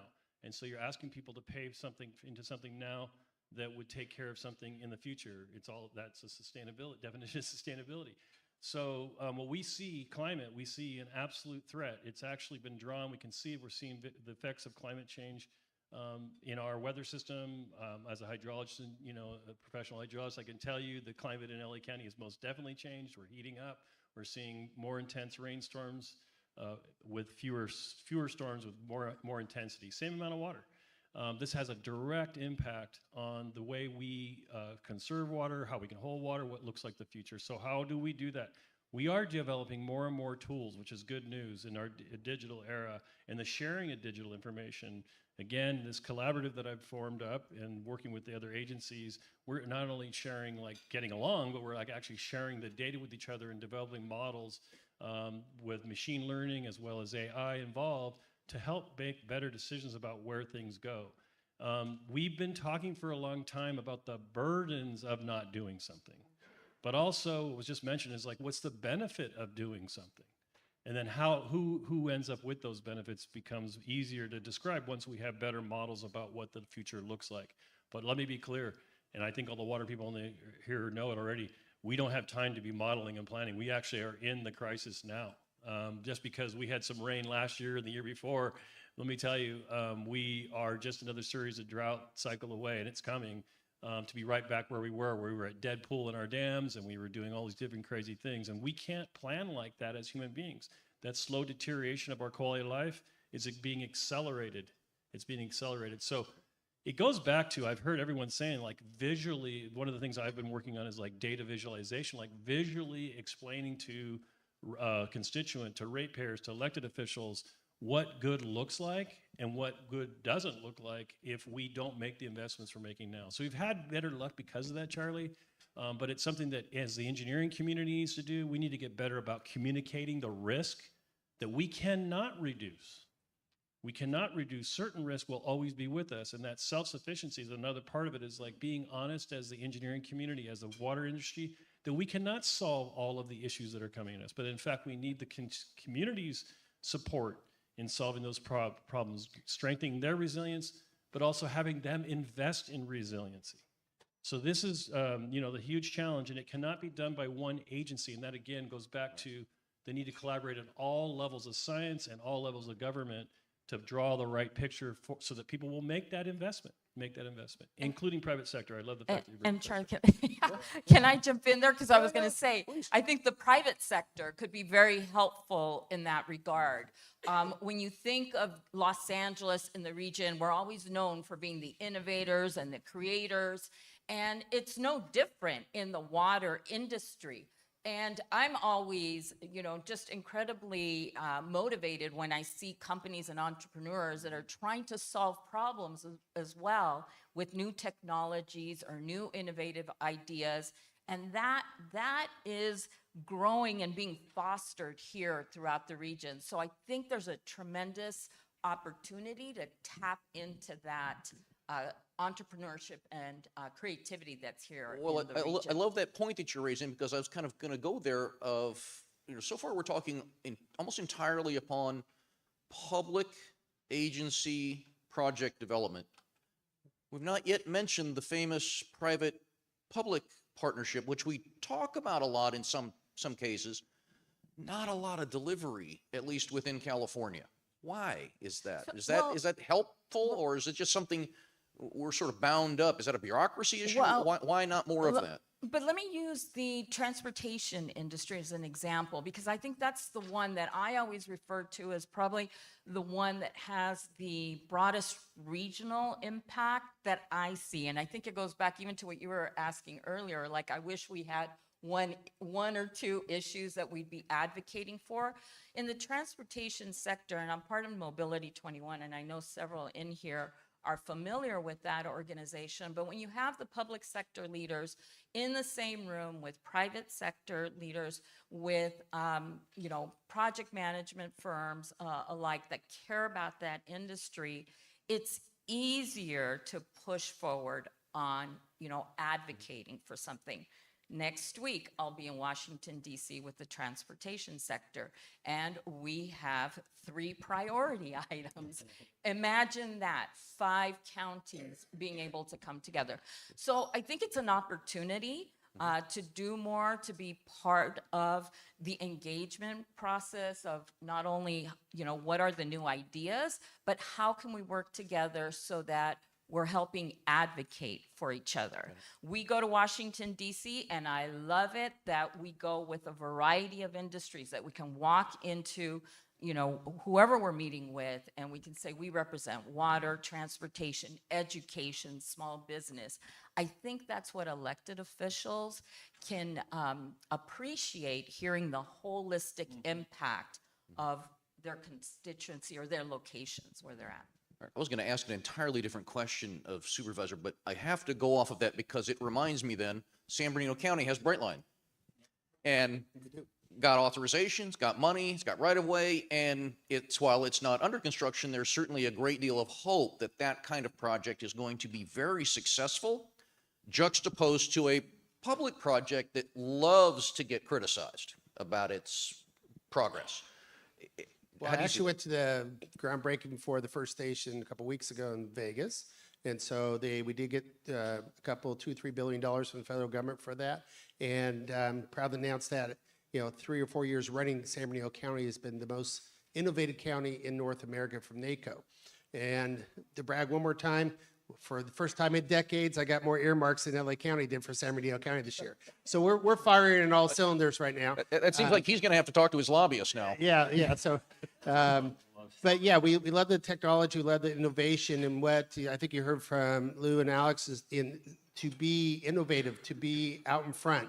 We had the first zero-emission passenger rail, which is our Redland rail lines. We have the first tunnel we're going to put underneath from Rancho Cucamonga to Ontario Airport, you know, using Boring Company. And so all these innovations, they're sexy projects. It's hard for you guys to compete for fixing water lines or sewer lines when there's those transportation projects that seem like it. But I think what the common theme was, just like under SCAG, we have transportation, we have housing, we have regional planning. It's the largest metropolitan planning organization in the world.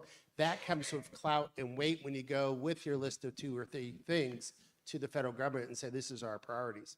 All right, so now I'm picking up. I got tequila, I got begging, I got sexing it up, but I'm gonna tone it down just a bit and say we're gonna zhuzh it up a bit to try to make our projects a bit more sexy. So the question I was gonna ask the supervisor, Councilwoman, I'm gonna ask of you, because you mentioned as part of this in your opening statement the importance of the constituency that you serve and that utilize the service.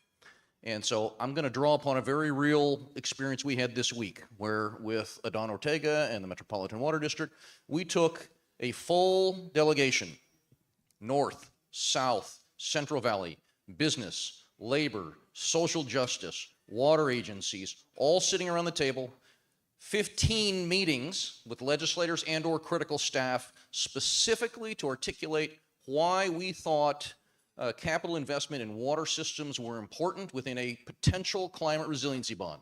Take all the politics and all the other things going on. And as we sat in that room and we went around the table, one of the great lessons that I took away was the people they heard from, the eyes really opened, were those that used the service.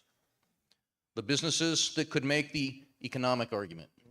The labor guys that could say, these are my jobs. This is how we elevate our community. The social justice advocates to say, you can't make my constituency conserve anymore. We don't have yards. We're talking about clean drinking water. How important is broadening the tent and collaborating with the communities that we serve? I'd like to say the non-water voices in going and being able to articulate the need with legislators and staff. Thank you for the question, because when the Congress member spoke about, I believe it was him that spoke about trust, I think that has been lost in a lot of the United States of America. And we as elected officials, I think, have to work harder with having the trust of our constituency. Because if I go to my constituency and I say, hey, we're gonna raise rates, and by the way, I'm gonna raise rates that my predecessor was too afraid to do for 30 years, right? But it got them reelected for 30 years. It got them reelected for 30 years, a bunch of campaign money.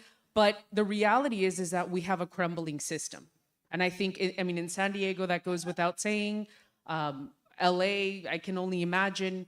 And so that trust, I think, is really important. So holding our elected officials accountable so that when we do go to our taxpayers and we say, hey, we're about to raise this, that they look at us and that they say, absolutely.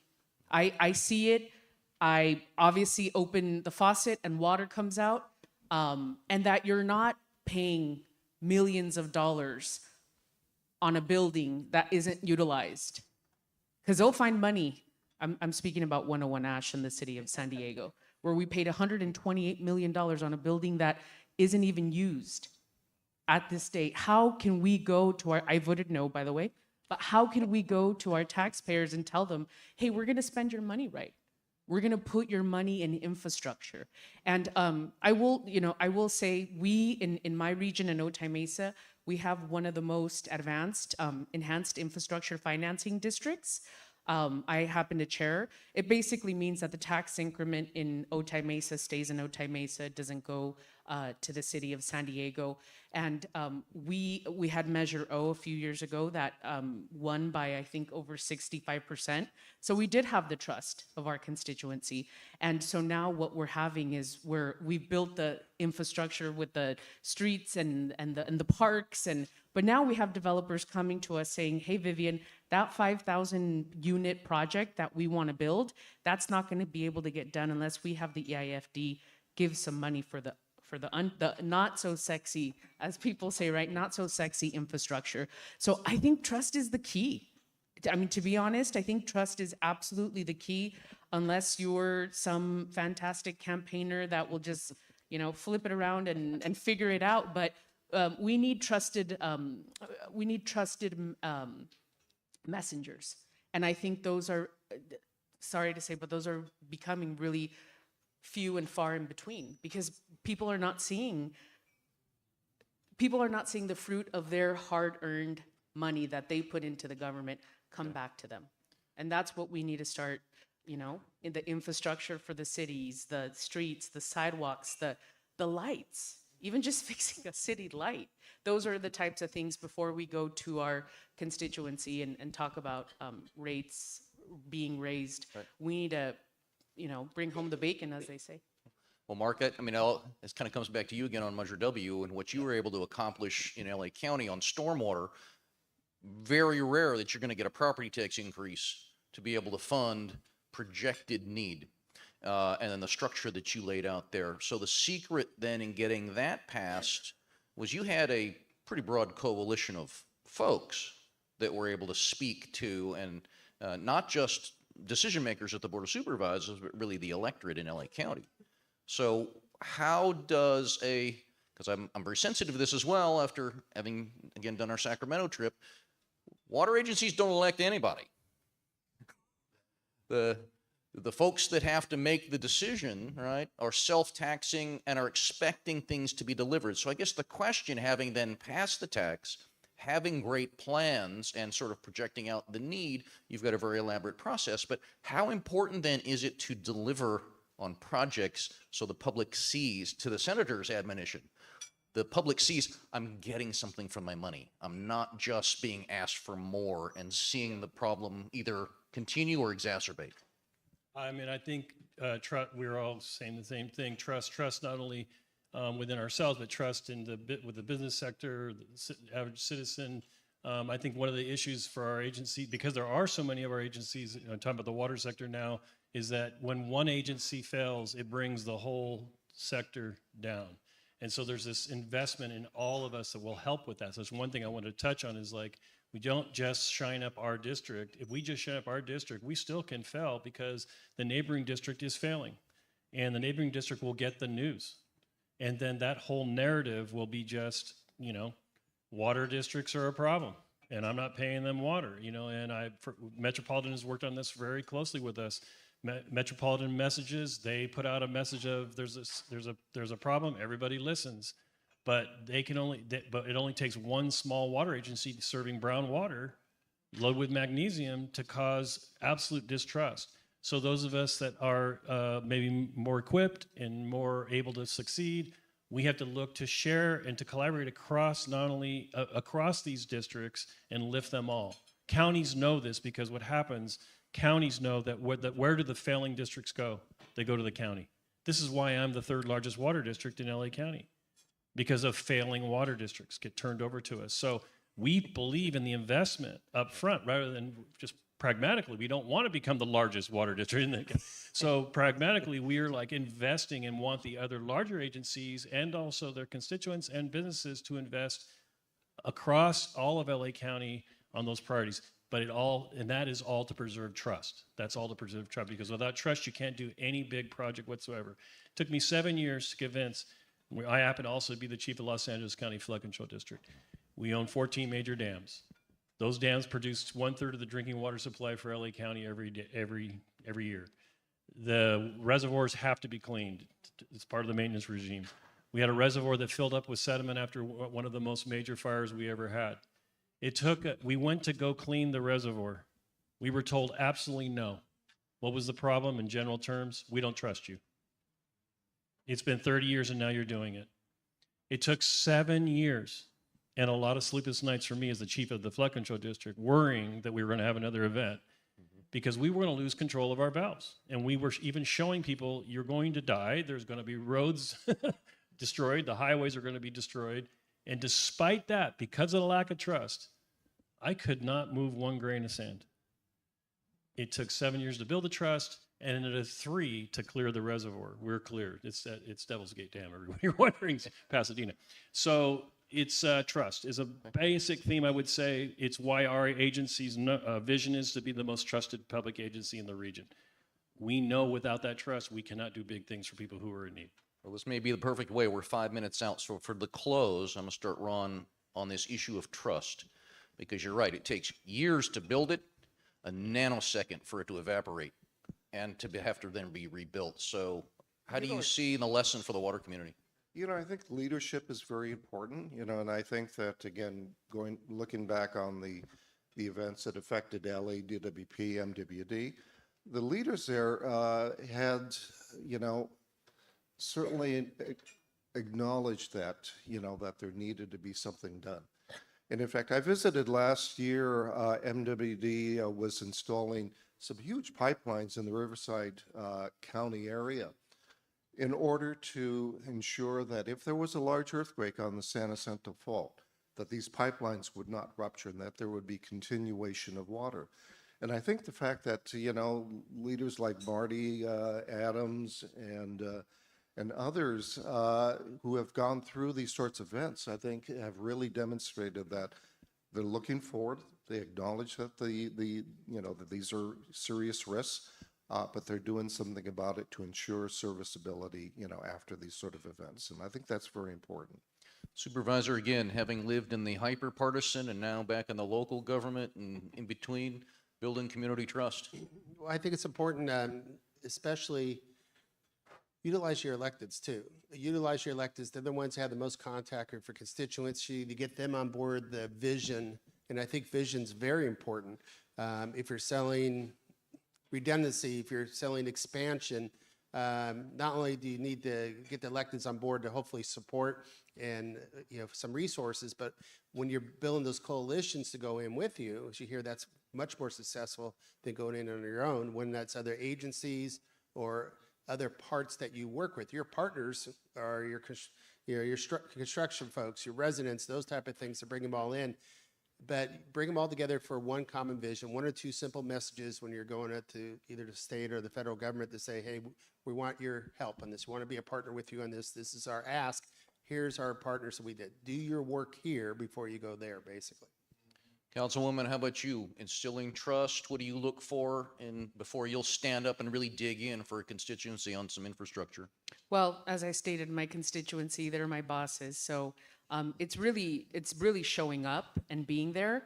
I have the honor of representing the Tijuana River Valley, and I actually live about 2 miles away from the River Valley. So I get to smell what my constituents are smelling, right? Which is the stench that is coming from Tijuana.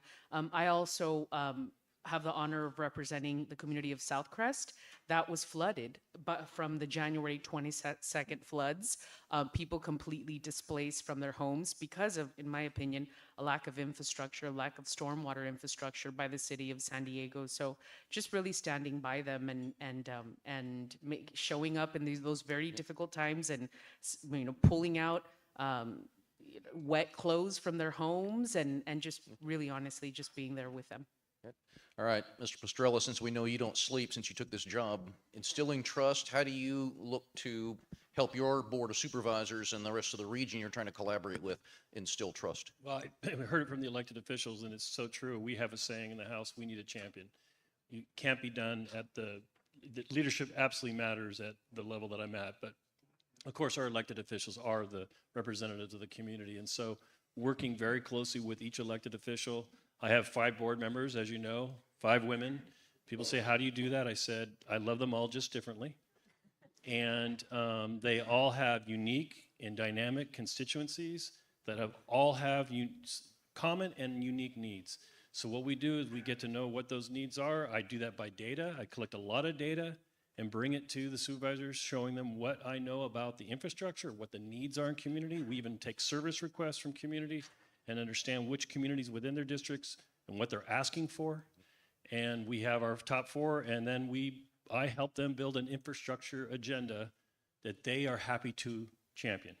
And that has been a wonderful key to the success in LA County in addressing the needs. Remember that we have congressional members, ex-congressional members, Supervisor Veron, Secretary of Labor serving there, previous. We have some serious heavy-hitting elected officials, and they all tell the same thing. If we don't know the constituency, they won't know it, and they always say they want to focus on what the down-the-ground needs are of the community. They can't know that unless they have people who are coming in from the departments and from the CBOs and that, and telling them this is what the need is, and then getting them to champion. I'm very proud of all 5 of my board of supervisors really have championed major issues for LA County. Marie, you get the last word. Many of the things that have been said about leadership, I would add that the outcomes as well. You know, if you're working within a community and you're going to say we're going to, impose this tax or, seek funding for a particular project, deliver on it, and show them how you've delivered. I think that was what the message of showing the successes. I think those are important. And I would just add one thing. There is a company called Edelman that does a trust report. They measure trust on an annual basis, and they release that report at Davos every year. The Chamber just did a presentation of this report this past week, so if you get the Chamber newsletter, there'll be a link to the report, and I think it would be very insightful to many of the members here today. Great. Well, I'd like to thank all of you for being part of this conversation. We hope you have found these as interesting items to tee up the next panel. And remember that if all the formality falls down, begging, whiskey, and experience, all of these things make the difference. Thank you. We'll see you in a couple of minutes with our second panel.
Okay, we're going to get started here. I know it's Friday. But we're going to start having everyone sit. And by the way, if you would like to move towards the front of the room, there's some chairs that are available. If you want to be a little closer to the action, that would be great.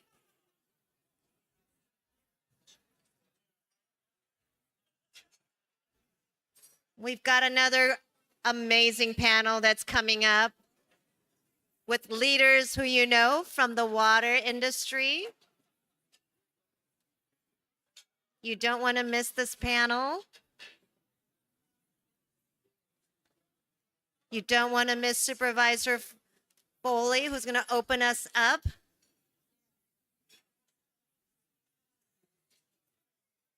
I know this is a big room.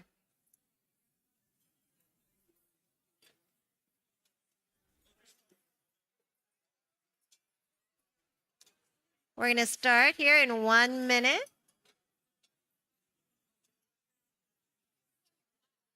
Yes, that's right, Mayor. We're going to start clapping.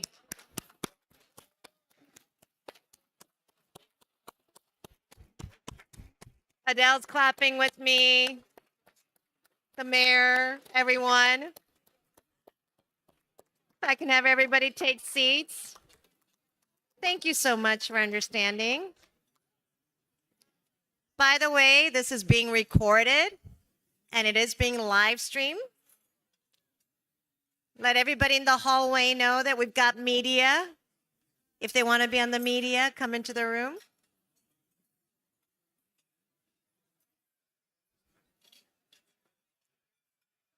Yes, it's getting quieter. And again, please feel free to move up in your seats if you like to be closer to the panel. It's a great panel. A lot of familiar faces. The first panel was great. All right. We really appreciate you all coming back from our networking break because we have more ahead. And to introduce, I think we're still taking seats. Still. If I can get everyone to take seats, please. Yes, I know it's a networking theme, but we can also network sitting down, taking our seats. There you go. All right. I think we're almost there. If I can just maybe get the last few folks in the back to take their seats. Be courteous to our next panel. This is so awkward, but I have to do it. I know. All right. All right, we are now going to get started with our next panel. And we are very privileged and delighted to introduce our next panel is again our very own Supervisor Katrina Foley, who represents the 5th District. And you know, we're in this great city of Costa Mesa, and she is the former mayor of Costa Mesa. But I always like to tell this story. When I first met Supervisor Foley on the steps of the Capitol, she was always on the go, and she never has stopped. And she always talked about, you got to go for it, June. You always got to work, and you always got to go for it, no matter what they say. And she has been a living, thriving example of that, and we are so privileged to have you here today. Supervisor Katrina Foley.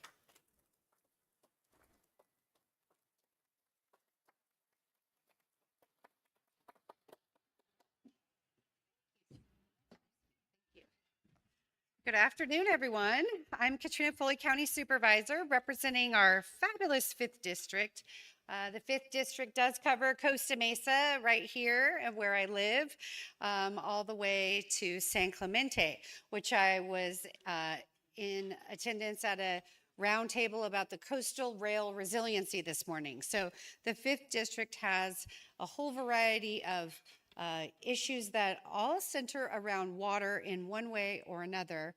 And I like to say, you never know what's going to happen. A hurricane, coastal erosion, oil spill, toxic algae impacting sea lions and giving them seizures, landslides, extreme weather, flooding, you just don't know. So So we have to be prepared, and that's what I think this whole summit is about, preparing for the future, especially as it relates to water.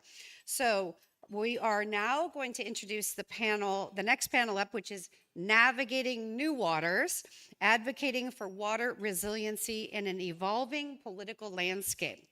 This is going to be an interesting panel. Some people on the panel have been working on water for many, many years. Kathy Green, I know, right? As supervisor, I understand the importance of water resiliency for our communities, especially in South County. Since I took over the position, I've been learning a lot about the South County needs. Nearly 90% of South County water comes from imported water supply. That's just not sustainable. If the water supply were cut off due to a natural disaster, which, did you hear all those natural disasters I ticked off earlier? South County would only have 10 to 20 days of potable water available. So we really do need to prioritize water and infrastructure related to water, and how do we prepare and secure that water right here in Orange County. With climate events escalating, extreme weather events, we have to ensure that our communities have reliable access to water, even under a worst case scenario. So how do we do that? Water reclamation, rain capture, and direct potable reuse projects. And those require innovation, creativity, collaboration, and strategic investments of our community's hard-earned tax dollars. I think that's a theme I heard in the last panel as well. Earlier this year, I joined the Moulton Niguel Water District in announcing a $10.3 million FEMA Hazard Mitigation Grant Award for the district. Congressman Levin was a big part of making sure that happened. This funding allows the district to mitigate the risk of infrastructure failure of our more than 40-year-old pipelines. I'm a little over 40, and I know all about how you gotta, upgrade, maintain. And making sure that our pipelines are modernized so that we can be prepared for a severe storm is critical to Southern California, and it should be part of what is our new normal. The County of Orange is also committed to continuing to work with our local, state, federal partners and our special districts to bring home investments. We are trying to put ourselves in a position to be able to be competitive for what are unprecedented amounts of funding that can come in to Orange County for infrastructure. We've just drafted our first climate action plan for Orange County, and it's right now as we speak. It's gone through all the department heads, and it's getting finalized this week. We will begin to take it out on the road, as they say, to the community with community meetings. We hope all of you will chime in and weigh in on what's needed. It has, 6 key priorities, well, 5 really. Energy, mobility and infrastructure, resource and recovery, waste, environmental justice, natural resources, and resilience. Now, as it relates to natural resources, that's where this water summit comes in. One of our key strategies is to have a goal of improving water quality, increasing water supply, reliability and efficiency, and integrating flood management and protection to be able to enhance our natural resources. So the county is taking a giant leap forward in creating a climate action plan. It's the first time we've ever had one. And it's good business too, because this will set us up for being competitive for significant grants. So the objective of today's panel focuses on a lot of these issues that we're going to be dealing with in our climate action plan, actionable strategies to address the complexities of and ensuring a reliable water supply amidst challenges like climate change, population needs, evolving regulations, and I'll add funding. Today, our panelists will share insights on the unique challenges, opportunities, and innovative solutions implemented by their agencies, the importance of political will in making difficult decisions, balancing of environmental concerns with our community needs, strategies for securing funding, and effectively positioning our projects, and valuable takeaways for a more sustainable water future. Now, I'd like you to join me in welcoming our moderator, Maria Mehranian, Managing Partner at Cordoba Corp., and our panelists. Maria, are you here? Oh, there you are. Okay. And our panelists will be Castulo Estrada, Board Vice President for the Coachella Valley Water District. Kathy Green, Orange County's own, President of the Orange County Water District and Association of California Water Agencies. Hi, Kathy. Jasmine Hall, Vice President of the Inland Empire Utilities Agency. And Karina Quintanilla, Mayor of the City of Palm Desert. And finally, Mel Katz, Chair for the San Diego County Water Authority. And Mel, I just want to put in my plug for helping. Where's Mel? Is he here? There's Mel. Oh, there he is. Okay. I want to put in my plug. We need your help for our coastal rail and our sand replenishment. So we need to get those permits expedited. All right, well, thank you all for joining the panel today and for the work that you're doing for a more sustainable future that makes sure that we have access to water here locally. And thank you for moderating. Thank you all. Appreciate being included.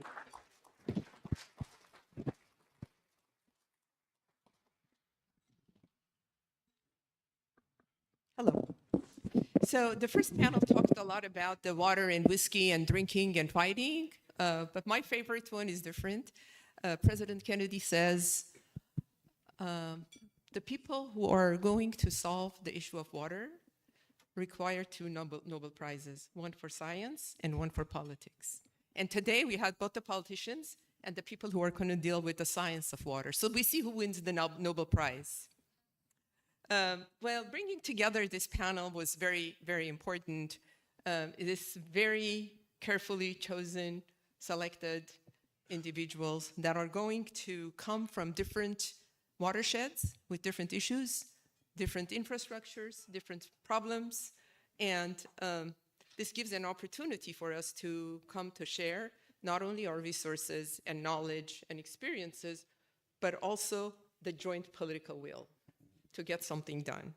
And the good news is that you all heard how much organized coordination is going on right now. We have the county plan that Mark Pestrello talked about. We have coordination of policies, an attempt to connect water infrastructure to each other. And we started sharing knowledge and technology, and more than ever, linkage of water and energy. So is our job done? Of course not. It is work in progress for sure. But we all know also the challenges. We know the shortage of sustainable water infrastructure, aging water infrastructure. We know global warming. We know all that stuff. And on top of it now, we have budget constraints. But we are learning how to navigate this new world and how to come up with new solutions. And that's why, and I think we're all on the right track. That's why we're all here, I think, today. So it is only with this collaboration, which we talked about, and this collective political action and political will that we can get something done and go where we need to be. With that, I would like to go to Kathy Green and this landmark legal move that you brought by your leadership. So many of California water districts came together and against the polluter and the victories that you have. And as a person that spent a long time in water quality, we all watched and we were so fascinated by what happened. I want to hear about what is that stand out from that experience, and where do you see we're going from, how you created this new platform, this new threshold, this new day in water quality. And although the fight still continues, but a lot has been done, and I would want to hear from you of how you shared that with us. As far as our successes go, certainly our groundwater replenishment is something everybody knows about. And we did that with not a lot of funding. There wasn't any funding. As everybody was talking about, the toilet to tap was something nobody wanted to touch. Now we're facing all the PFAS litigation. And again, we stepped forward. We decided we would take it on. We have a world-class laboratory that can test to those parts per trillion.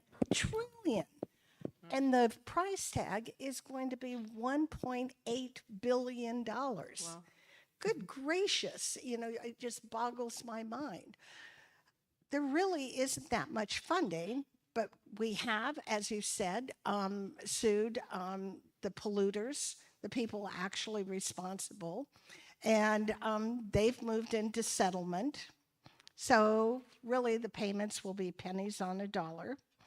And but I'll take what we can get. Our federal and state monies have not come quickly. And unfortunately, when you're innovative like us, you step forward, but the money's not there. And that is troublesome. We have for 3 years in a row raised our rates over 10%. That is not easy. That is not easy to do.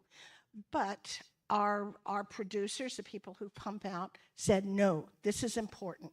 We want it, even if our water is not directly affected, we want to, and we have done all of that. That's great. So that's great.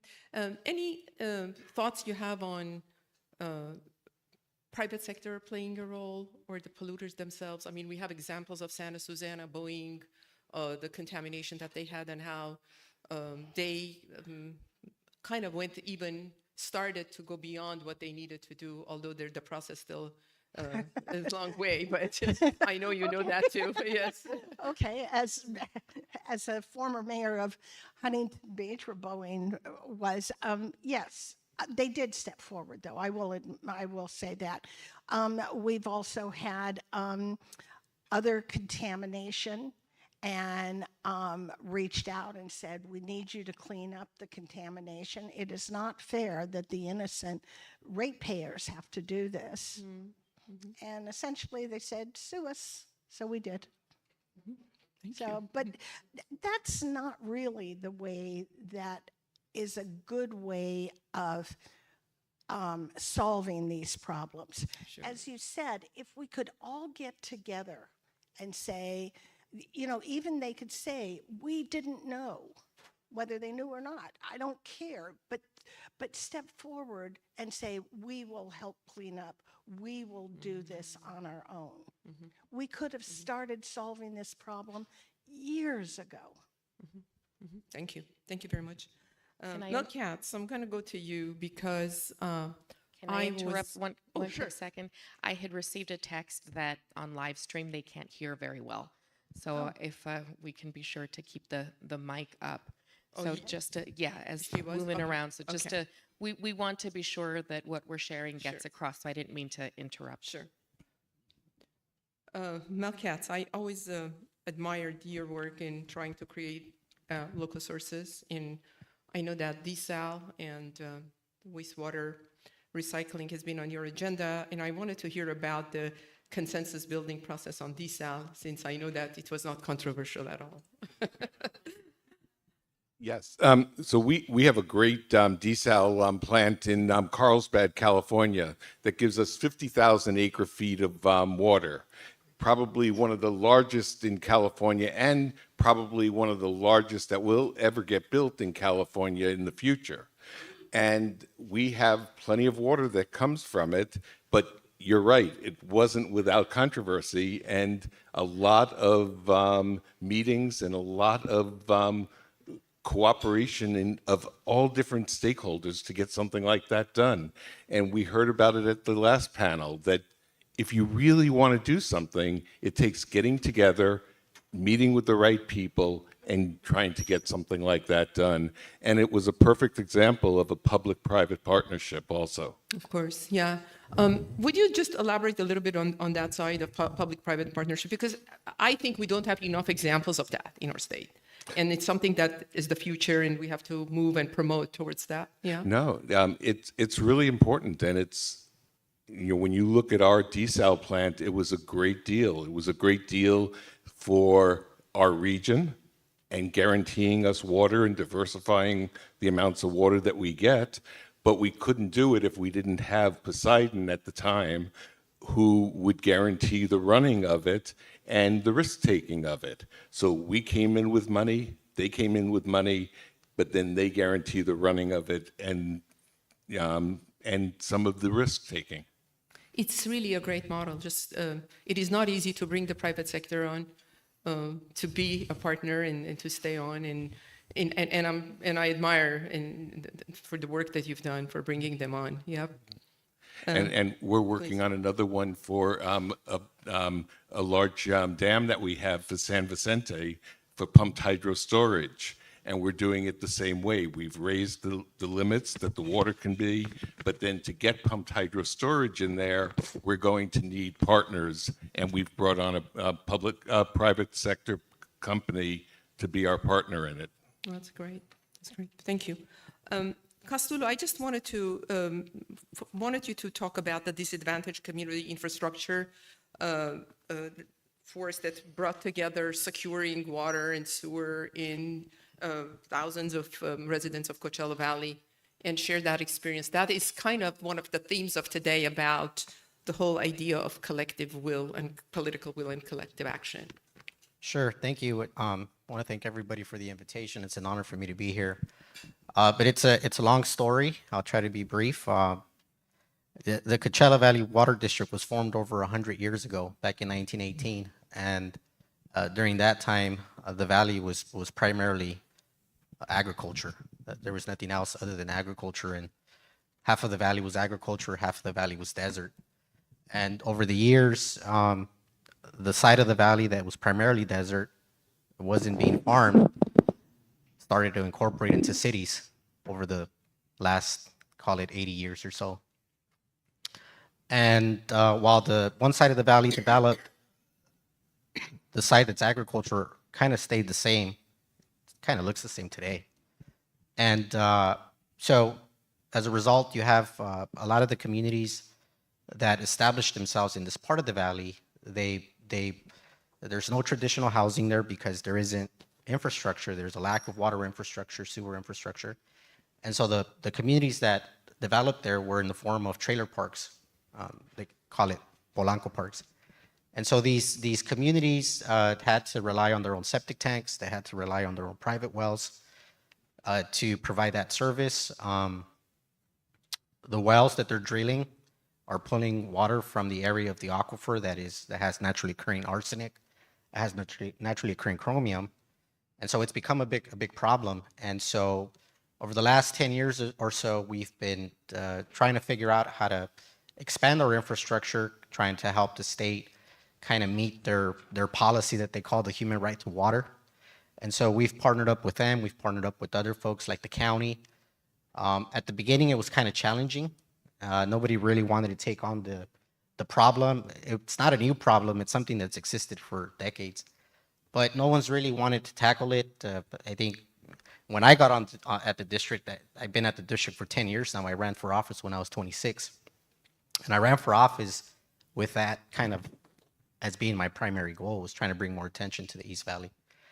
And so when I first got into the district, I was thrown the book at me. I was new. I was thrown Prop 218. Yeah, that sounds like a nice goal, but fact is we can't use ratepayer money to expand infrastructure for new customers. I think the district was looking at it a lot like those were almost like developers if they wanted to extend the water lines and the sewer lines. And so we became aware that there was grant funding available through the SAFER program. We became familiar with that program. We created a task force to kind of tell that story. We became engaged in the bills at the state level. with Senator Monty, with some of the other legislators that started to create funding for these types of projects.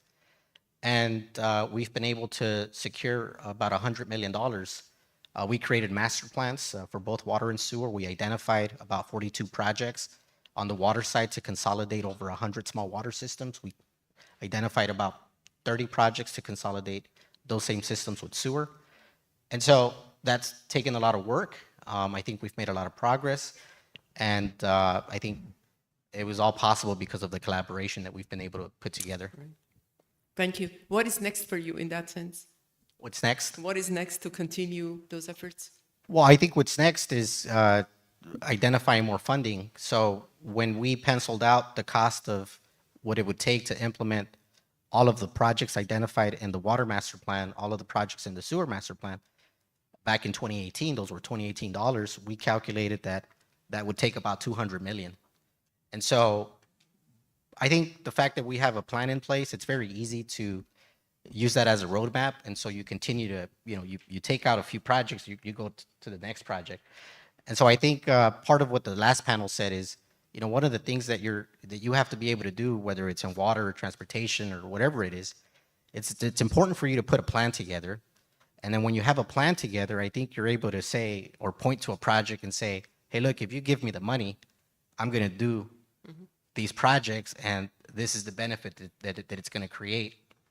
And the more those projects are aligned with state goals or other goals, then I think it becomes easier for local government, state government, federal government to say, well, those are the types of projects that we want to fund. And so I think that's what we've been able to do, and we're going to continue to push for that. I think that the lessons learned here that I'm hearing from everyone is that having a blueprint of action and knowing what their priorities are. And Jasmine, you and I talked earlier about not only storing water, but then the quality of water that we store and the whole issue of septic tanks in certain communities and how they impact the groundwater and the water that we store, how good that can be. But do you want to talk a little bit about that and the concerns you have? Yes, yes, thank you.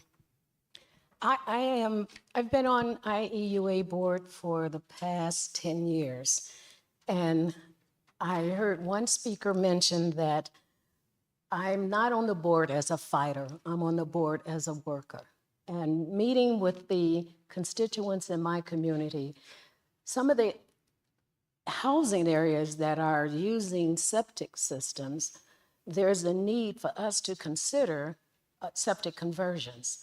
And it's a cost that could be shared with the homeowners, as well as funding from the cities, the county, as well as the state. And I think that if we're looking at storing water in the Chino Basin, which is one of our big projects that we received Prop 1 funding for, and we are looking at having it with our regional partners and having offset some of the imported water that we are purchasing from Met, a low-hanging fruit, but not a sexy project, would be septic conversions. And I think that when you look at the funding and how the funds are competitive, have competitive interests or conflicting interests, priorities. My board has priorities, my city has a priority, and my county. And so looking at all these priorities, we need to come together, mention like the master plan, the sewer master plan. I had viewed one of my city council meetings this last Tuesday, and they had money, a project for $3.7 million for stormwater capture. They took 1.5 million of the septic conversion funding to use for stormwater. We need both. And somehow, with the climate change, the issues that we're having, we can make some changes that would improve the water quality. With the nitrates, we have several different issues with, we call it disadvantaged communities, we call it low income, but we also have homes. I had a home on an acre of land in Vista. We had a septic system and we were far from the city, But looking at having a septic system outside in the county area, you know, the thought may not be there where a developer would come in and want to develop that land in an urban city area. We have a large growth of warehouses and logistics centers within the city of Fontana. There was a lot of old homes in those areas. They're all on septic system. So we're looking at the quality of water, resiliency, sustainability.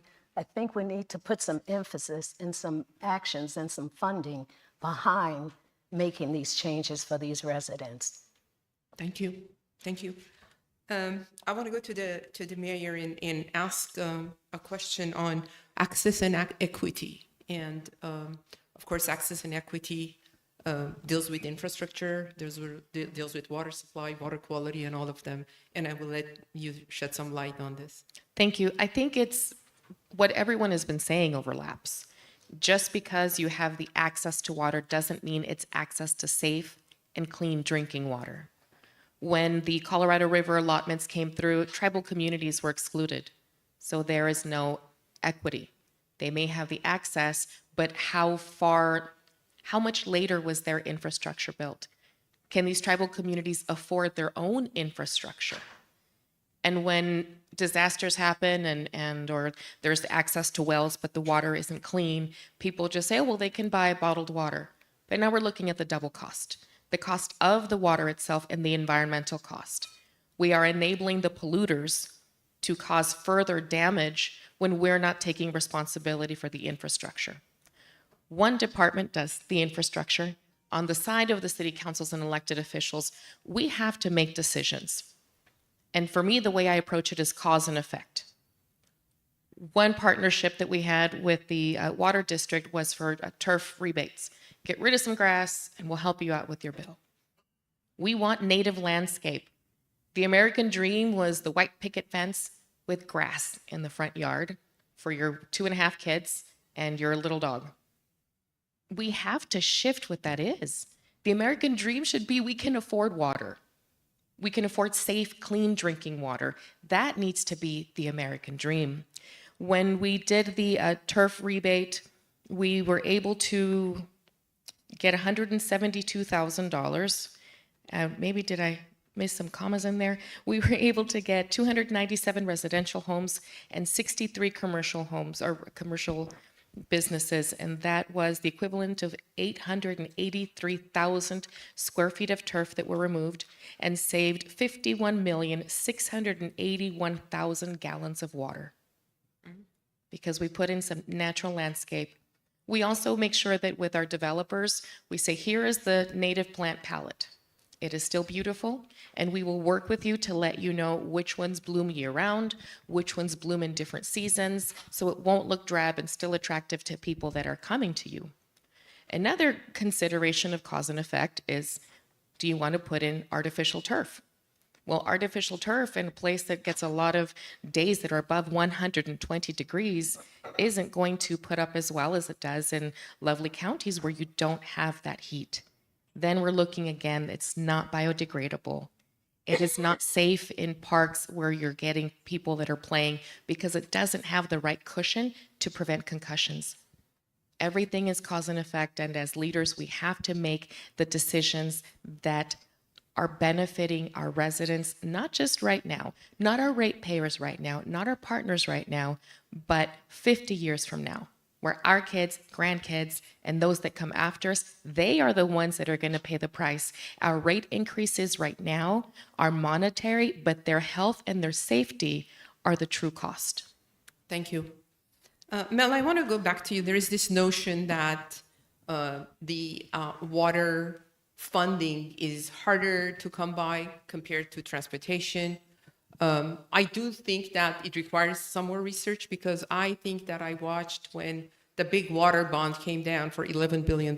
For longest time, some of the dollars were not used, either because the qualification criteria was different or it was difficult for certain smaller cities and entities to apply for this.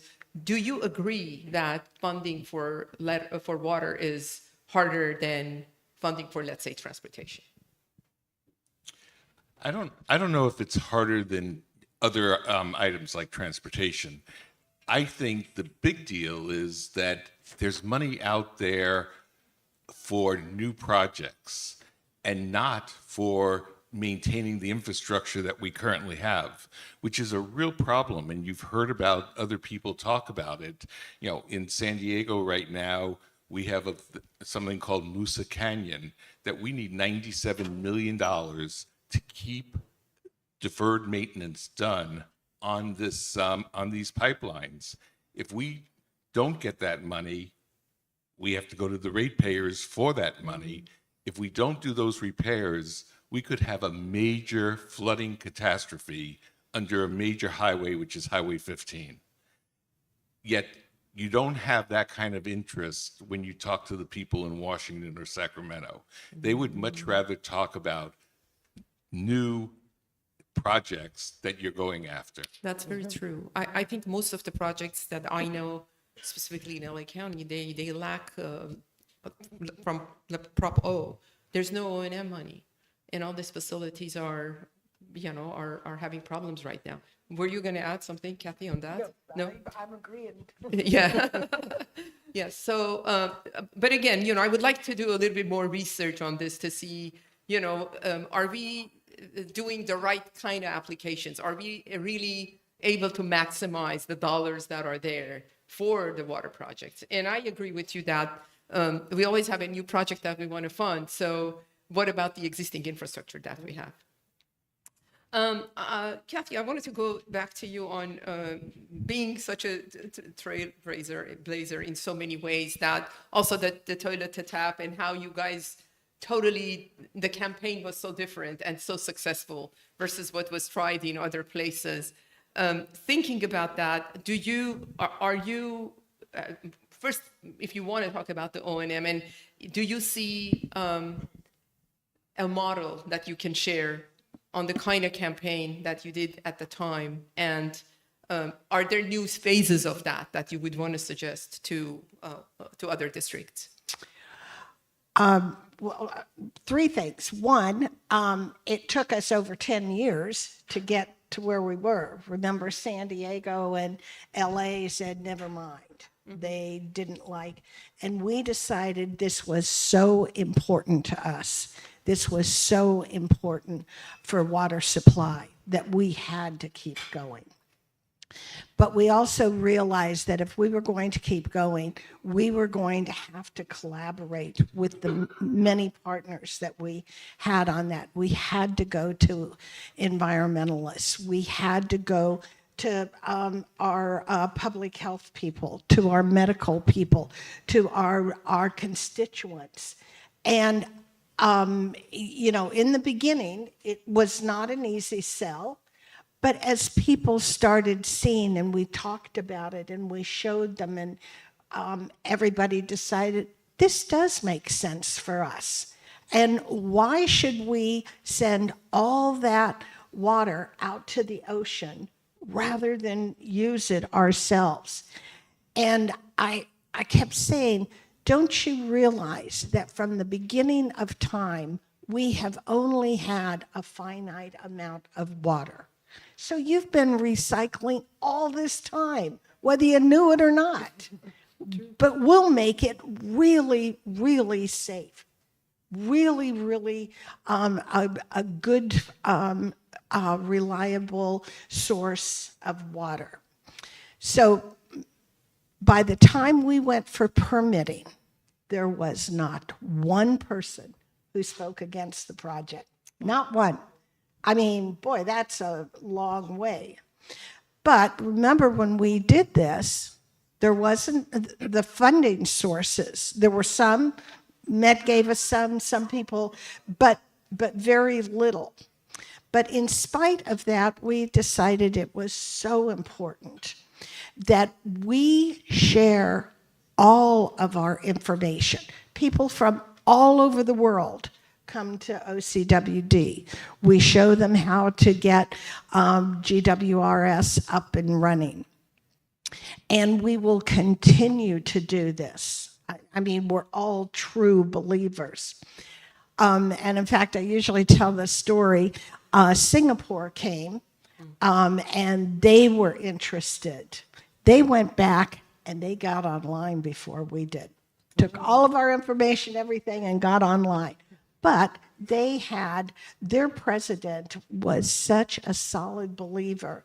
And he said, yes, we can get through. So we need to look at our permitting.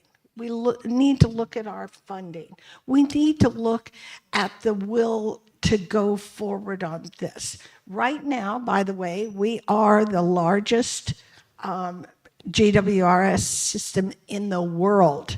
We produce 130 million gallons of high quality water every day, day after day. So, I mean, but that's something that we will share with anyone and everyone. So I think that collaboration is very important. But so is funding. As Supervisor Foley said, there has to be a way to encourage these projects where you can go forward. Thank you. And it can't always be on Sure. the ratepayers. Sure. We have 5 minutes left, and I have one question that I'm interested to ask. Costello, maybe you want to start with that. The infrastructure challenges in disadvantaged communities. Sometimes people think it's the same. They're all the same. They're not. Some similarities and some differences.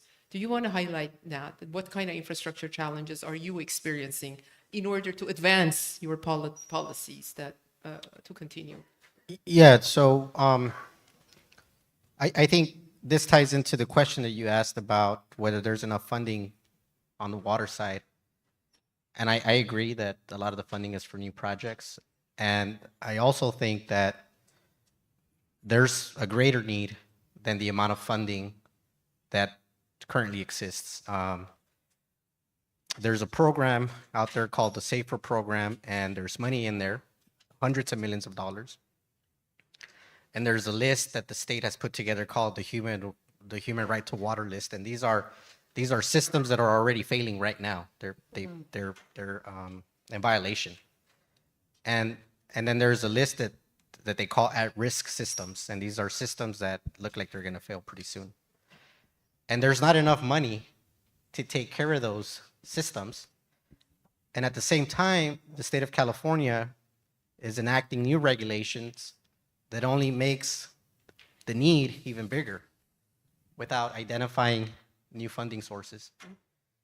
And so, as an example, I'll use what we're doing out in the Coachella Valley, which is, as I mentioned, we've made a big effort to try to make a dent on the human right to water policy. We've put master plans together. We've put together $100 million.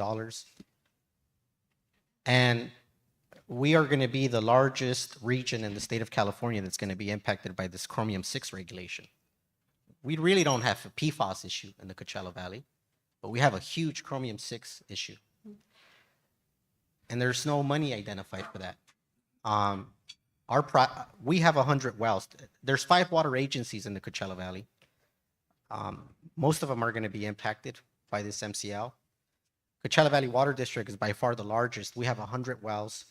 34 of those wells are going to be over the MCL. And we're calculating that it's going to cost about $500 million for us to implement those projects. So on one side, we just received $100 million from the state to consolidate systems that were failing by telling them, come and connect to us because the water is safe and affordable. And here pretty soon, because of the regulation, we're going to find ourselves out of compliance. And the only way to be in compliance is to implement a $500 million project that's going to raise the rates. Right. And so these are kind of the things that a lot of times are,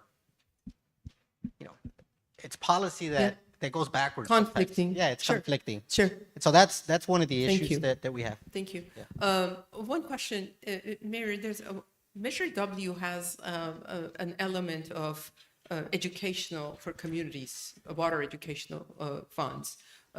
Is that something that you think is good and is useful for communities? And if it is, if there are examples in your community of that? Absolutely. I think that education across the board We have to be sure that everybody making a decision, everyone casting a vote, our kiddos need to know they are the change makers as well. When we are able to see the decisions that are being made by our elected leaders, who you're voting for, where your values align, is a big part of it as well. One thing, I sit on the League of Cities Environmental Quality Policy Committee, and I know it's not the same part of the question, but I have advocated that we are already paying as a state for the UC system and the Cal State system. If we want to talk about partnerships, use internships, hire them. The UC systems, they issue the doctorates, they're research-based. Cal States are practitioner-based. They can still research. That's how you can leverage the partnerships to gain access to some of those grants that are difficult.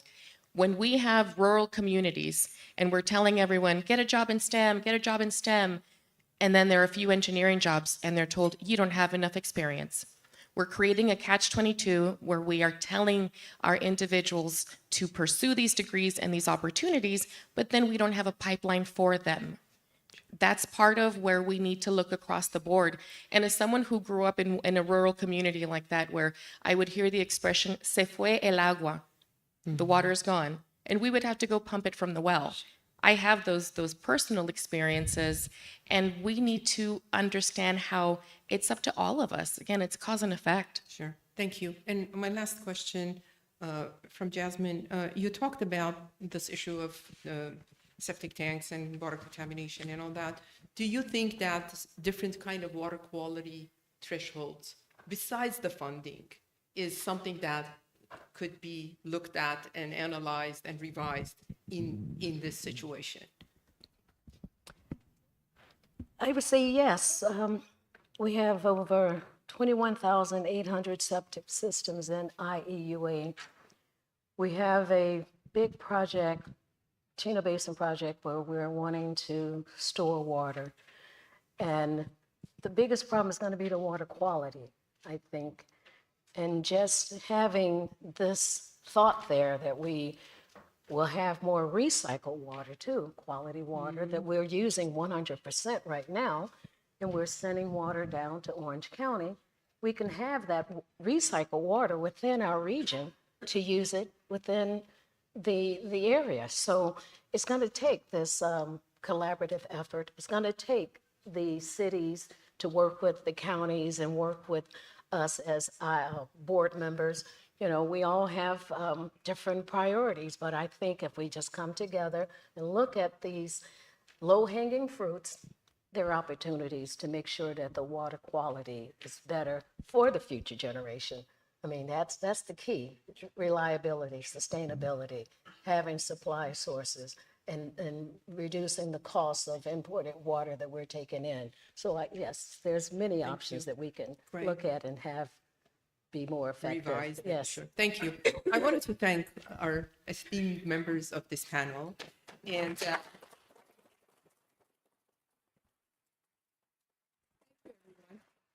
thank you for your time. And I'm thinking with all these efforts, we are going to take us to a new paradigm of how we see water, quality water, supply, connectivity, and a whole new way of looking at the water world today, which is changing and evolving. Thank you. Thanks, everyone, for your time.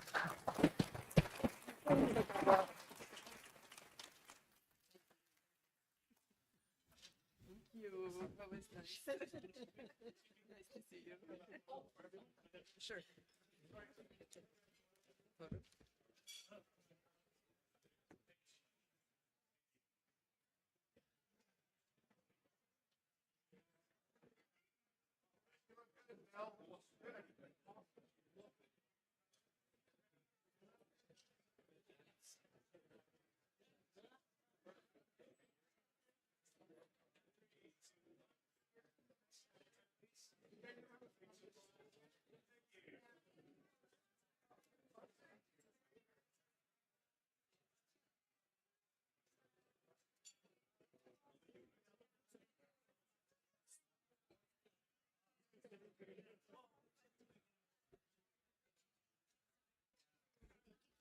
Thank you. How's everybody hanging in there? It's a lot of stuff to absorb.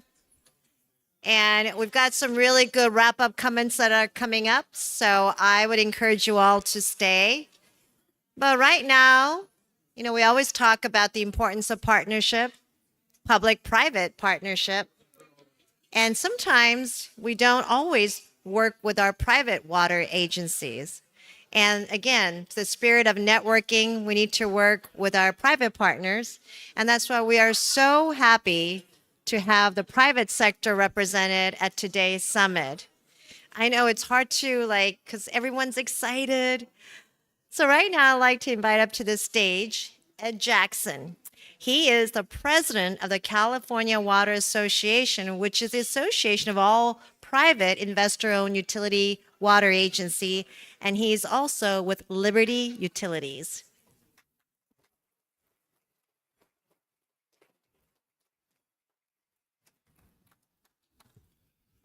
Thank you, June, for that warm welcome. My name is Ed Jackson. I'm the president of the California Water Association, representing regulated water utilities serving over 6 million customers in California. Regulated water utilities look to continue to partner, collaborate with stakeholders throughout the state of California to find innovative solutions to the infrastructure issues that we all face. So I get the pleasure of thanking some folks here for this incredible event. Thank you to this year's WINS host committee for leading the development and execution of the WINS Summit.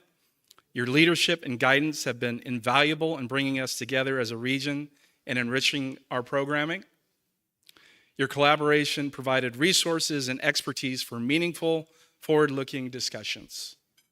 So our host committee consisted of Los Angeles Department of Water and Power, Orange.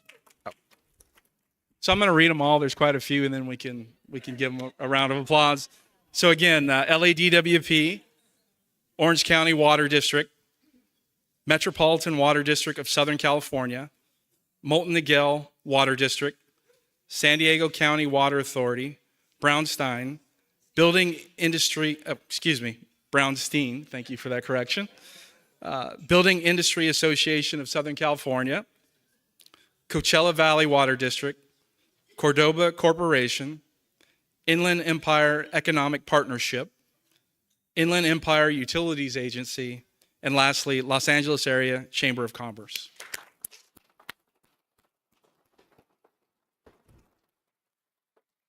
So we also want to thank our partners and our sponsors. Through their combined support, we foster regional collaboration and innovative solutions. Together, we are addressing today's challenges and building resilient water infrastructure for tomorrow. So our partners include Black & Veatch, Santa Margarita Water District, South Coast Water District, Tetra Tech, Western Municipal Water District, and Yorba Linda Water District.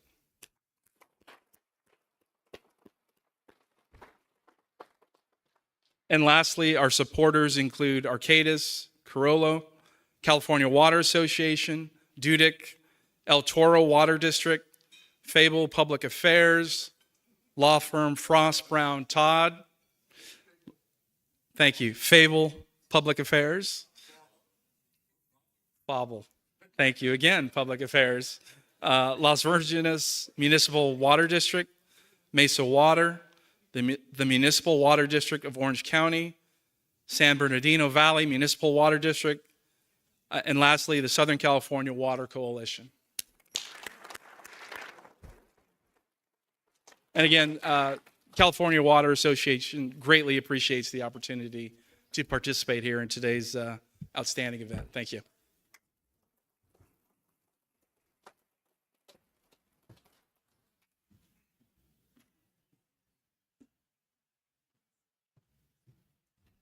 Loving the audience participation. It's Friday afternoon. Hey, if it's going to make you feel good, you go ahead. Yes. So next onto the stage is someone, you talk about it earlier with Senator Padilla breaking records, and we talk about this next generation of leaders in partnership. And I am so honored to introduce our next speaker, who's going to kind of share with us all the things that he heard throughout the day. So he took a lot of notes. And Mayor Pro Tem Alex Renagi of City of Laguna Beach was the youngest council member in the city's history. He got on the council at 22. Again, we're feeling like 24? 24, okay, that's still very young. I don't even know what I was doing at 24. And then now he's a mayor pro tem. So please welcome Mayor Pro Tem Alex Renagi.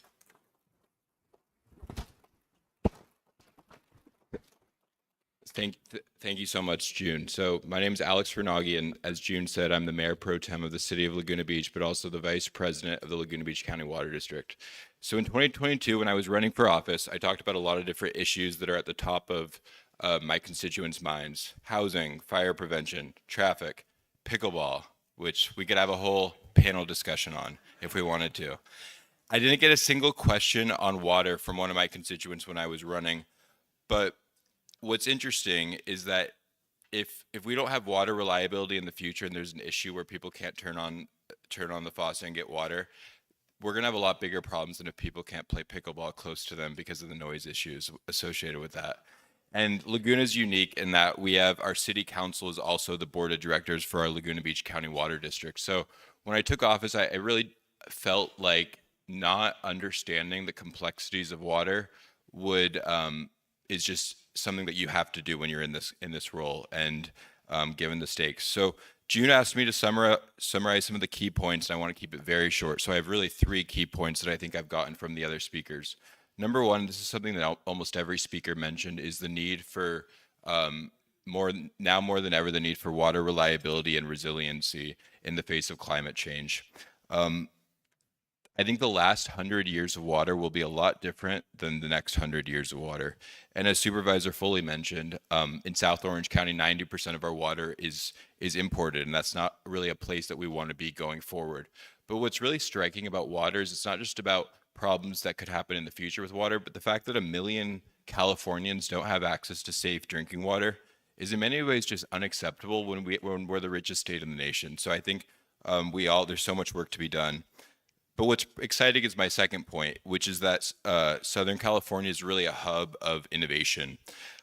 Kathy Green was up here and talking about the global leadership by the Orange County Water District with the groundwater replenishment project. I think it's exciting how our Congressman Lou Crea is in the gym and he's talking to people from other states about this exciting project that's happening right here in Orange County. Senator Padilla talked about Metropolitan's Pure Water Project, which is funded because we have an unprecedented amount of funding available right now that we have to take advantage of.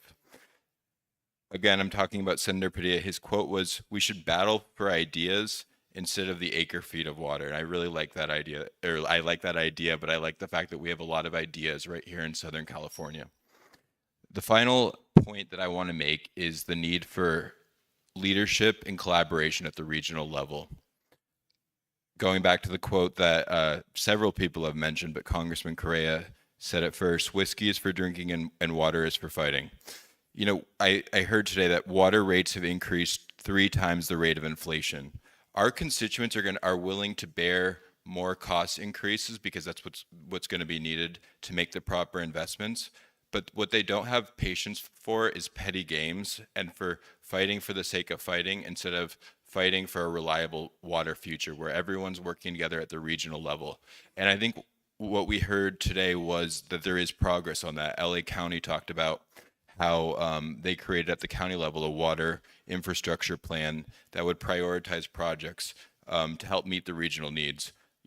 Supervisor Foley talked about how Orange County's about to announce the first ever climate action plan. That's exciting. Vice President Estrada from Coachella Valley Water District talked about their efforts to create a human right to water policy, but not just creating the policy, but working to consolidate failing water systems. That kind of regional leadership is going to be the key to creating a better future for everyone.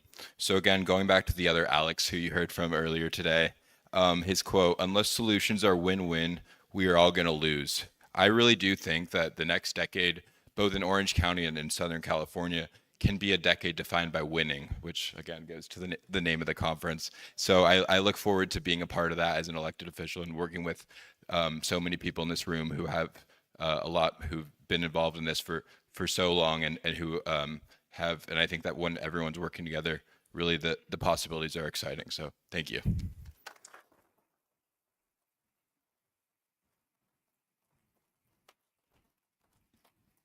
Boy, if there was any doubt about what the future looked like and the leaders of our future, especially in water and our communities, that right there is a powerful reminder that we are in good hands. And it's really amazing to see the amount of attention and care. So thank you very much. You know, the Olympics is coming up, and if you watch track racing, it's a relay. You always save like that anchor, you know, one's going to bring it home and just wow you. Well, that's what we did. In spirit of the upcoming Olympics, we have no other than the chairman of the Metropolitan Water District himself to close us out and to leave us with our final thoughts. And I want to invite our chairman, Adan Ortega, or as I call him, just Adan.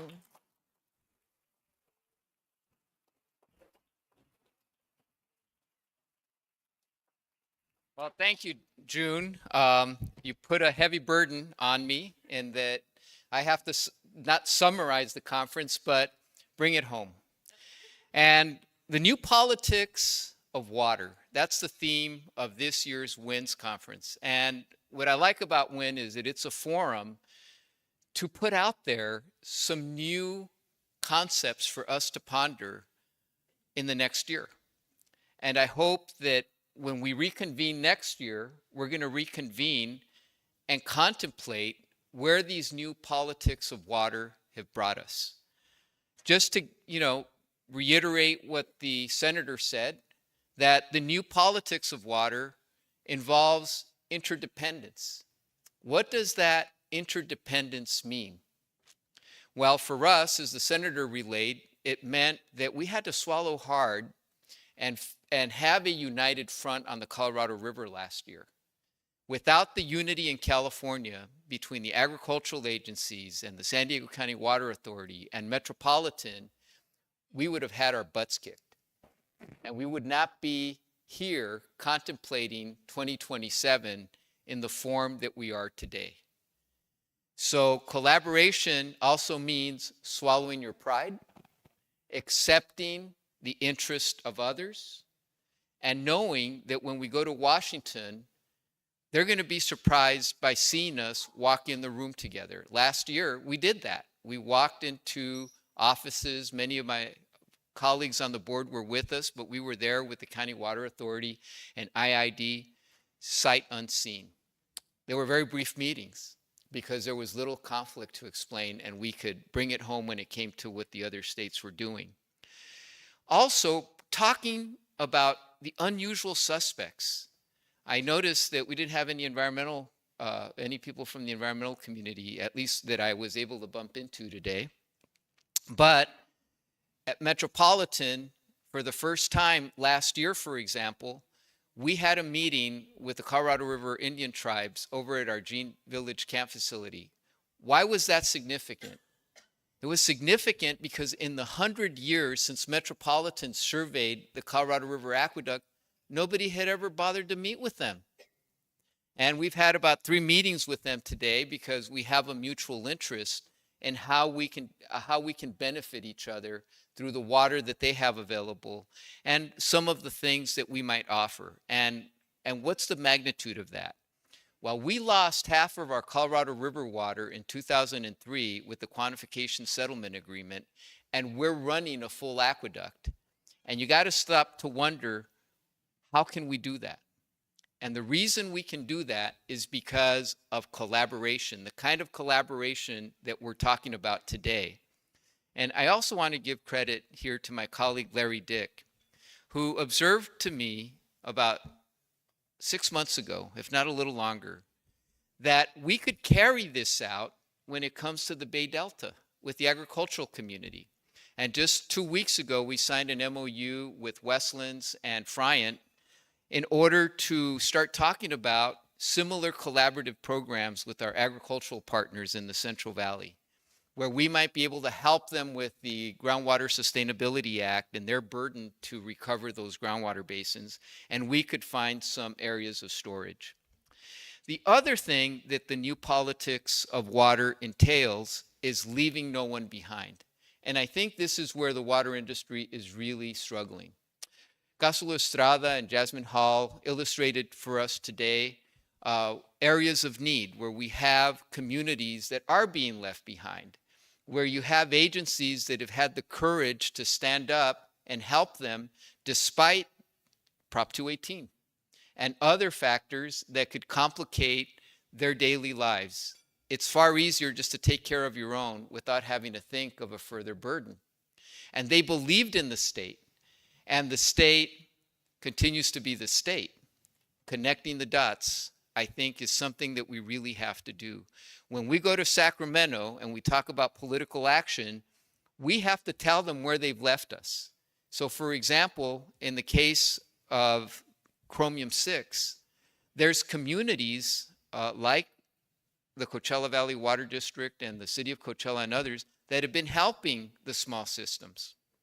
And as Mr. Estrada said, yeah, the state's asking us for money, for example, for Delta conveyance. They're asking us to pay more for treatment, but these burdens have to be dealt with. You know, for Coachella Valley Water District, I hope you don't mind me saying, Casulo, it's a $500 million burden, a $500 million burden. And how you expect them to do that and do Delta conveyance and help these small water systems is something that we need to reckon with as water officials and get behind each other in a one for all and all for one so that the state understands the consequences and how these things add up. I think the other thing that we need to reckon with when it comes to the new politics of water, it's something that the senator didn't talk about, but I know it means a lot to him, and it's immigration. So when you look at the original system that was built in California to provide for the growth and prosperity that we enjoy today, who built it? Who built it? We talk about William Mulholland, who was an immigrant. When you look at who built the levees, it's Chinese laborers. And why did that happen? It happened because all of this was emerging during the time of development in California, where we needed, where there was great promise of quick riches. It was the gold rush era. It was the era when young people came to the West and made a fortune out of the fur trade or prospecting. So there weren't enough laborers to build the system that we depend on today. And I'll suggest to you that we're in another gold rush era right now. We talk about recruiting young people in the water sector. For those of you that work in this field, I know many of the agencies are out there trying to recruit operators. It's hard to get them. It's hard to interest young people in this field of work. Why? Because in the gold rush of today, the internet is going to make you quick riches, or you're going to have an online business that you're going to be able to leverage so that you don't have to have a regular job. And it is draining our labor pool and the talent pool that we need. I was talking back at CRUA last December to some of the leaders of the larger engineering firms. They're recruiting their talent abroad. And what little talent they're recruiting from California and the United States, they're building projects somewhere else because we're not doing it here. So I want to suggest that we need to get sharp and we need to get past this gold rush era and fill the talent pool that we need in order to move ahead. Right? There was another report about a year ago that if we were to build, for example, Delta conveyance today, we wouldn't have enough engineers to compete with high-speed rail. So those are the challenges of the new politics that we have to grapple with. But I do want to leave you with a note of hope. When we talk about all these projects, the water recycling projects, leaving nobody behind when it comes to those that need assistance paying their water bills, or avoiding contamination by converting their septic systems to centralized plumbing. What we're really talking about is the foundation of this age's Hoover Dam. It's hard, I think one of the panels was talking about how hard it is to visualize for the public what we're doing in this age to deal with climate change. It's not easy for us in this age to go build another Hoover Dam. You probably couldn't do it, or another Colorado River aqueduct. But the foundations of pure water, what Orange County Water District has done, what the County Water Authority has done at great expense, what the City of Los Angeles is planning, what all of the regions in Southern California are doing, it's the foundation of what the future will be built upon. And so for me, in my imagination, it's an endless river where we take up the challenge of the spring and the winter time. We take charge of our own future and we apply the best of our nature into building the infrastructure that's going to be required to adapt to climate change. So with that thought, I leave you. I look forward to seeing you next year. June Lopez and Molten Miguel Water District, you do the water industry a great service by giving us occasion to gather and visualize the future. So I look forward to seeing you again next year. Thank you.